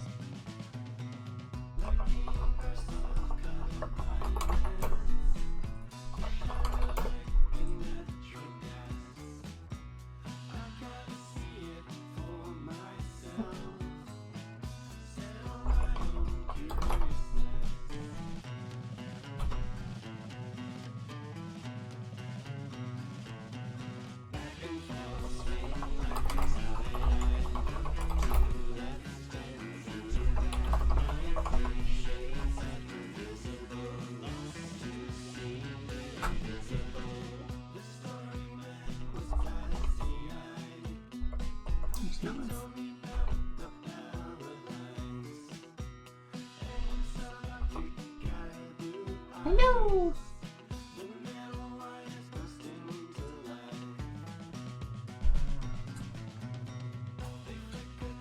Okay, so level should go up and I clear a line.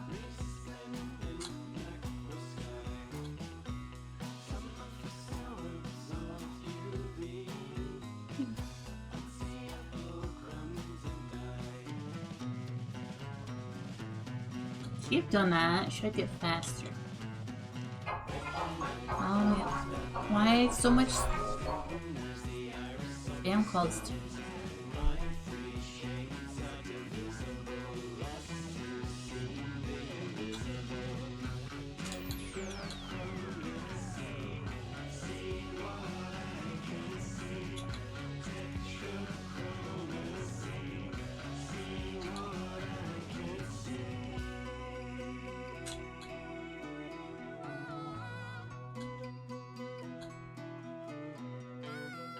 and hard job. I should be able to do that next.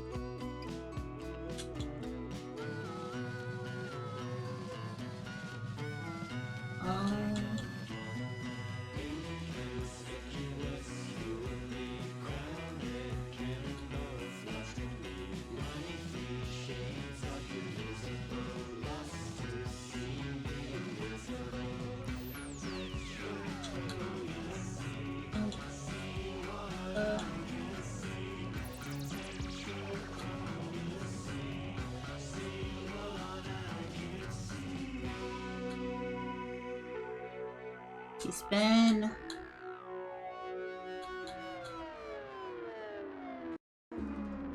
Spin.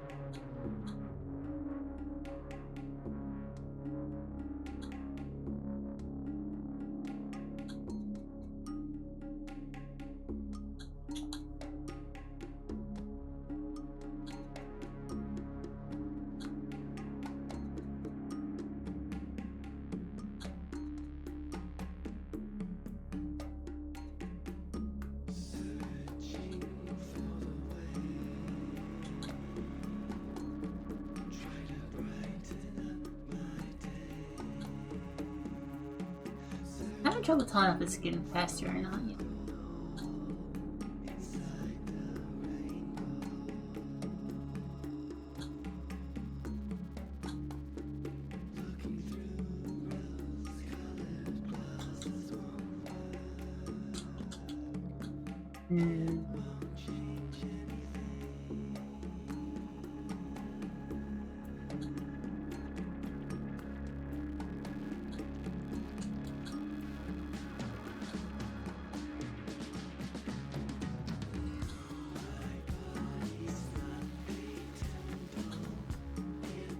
Noticeable by now. Is it? I can't tell.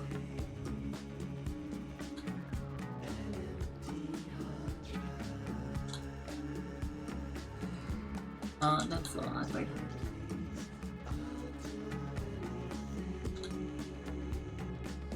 Fill that in.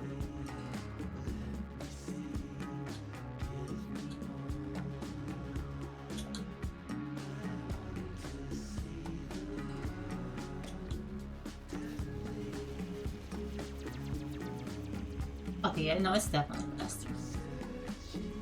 I think the only thing it's affecting is the auto drop speed, though. Which I wonder at what point the auto drops faster than holding the button.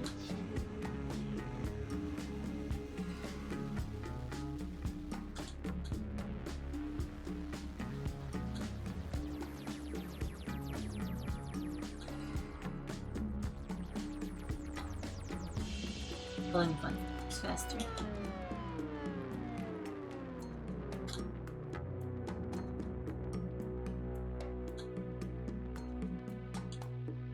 It was something easy.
And so many points.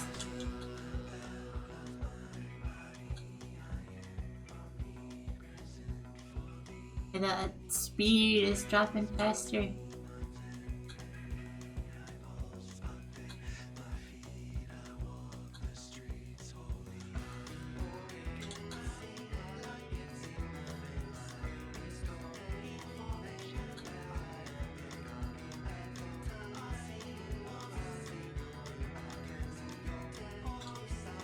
Oops, I did not want to.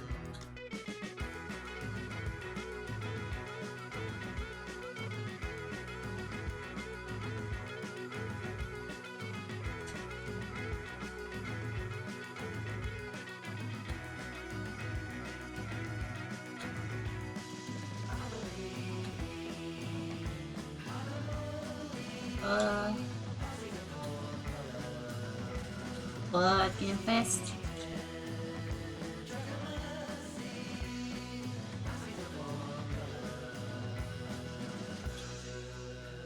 Oh, fast. Oh no. Oh no. Oh, give away. Too fast. Well, that works. Yay. I'll have to play more with how that scales up, but as a proof of concept, it works.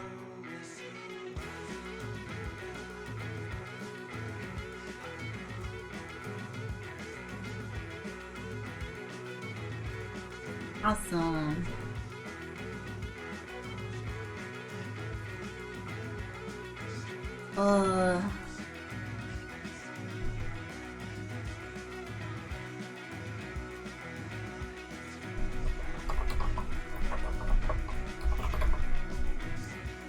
I've got a friend that's really good at Tetris. I'm a little bit afraid to give it to them though, and then be like, oh, it doesn't feel good.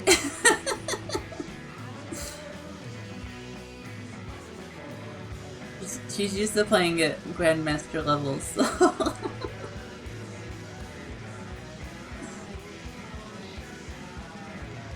Eventually, though.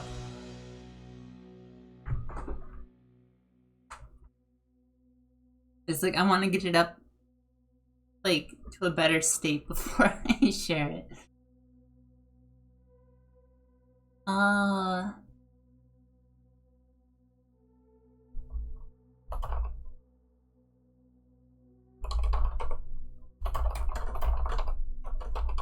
This is probably a good point to take a break, though. We got a lot of stuff done, and I just finished another album.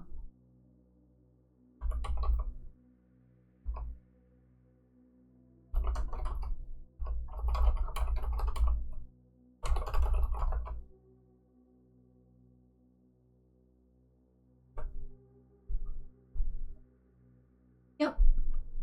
Yeah, definitely that's the first step.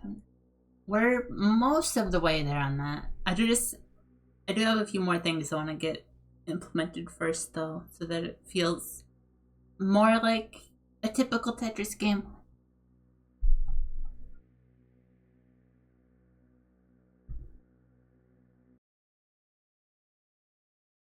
Yeah, I think we'll take a break here. I get hungry. Stuff done, yay!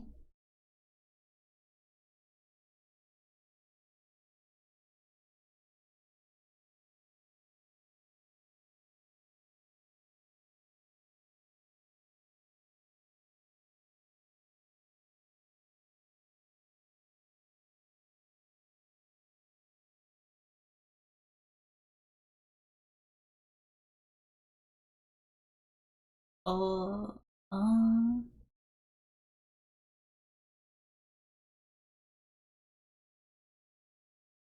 yo, where do I send y'all off to today? There's a lot of people on.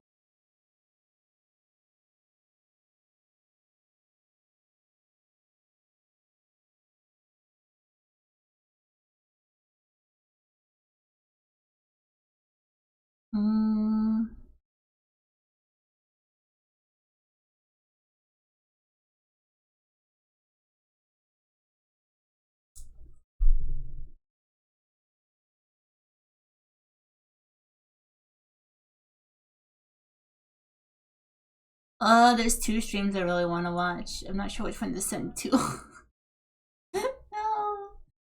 No.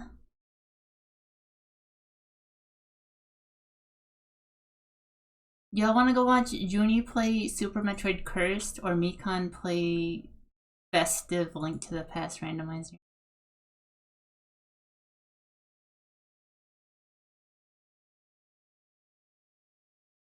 They both sound fun.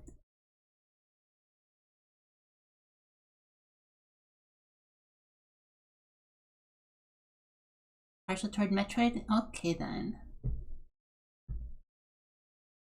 Rated Journey in the Wild anyway, so.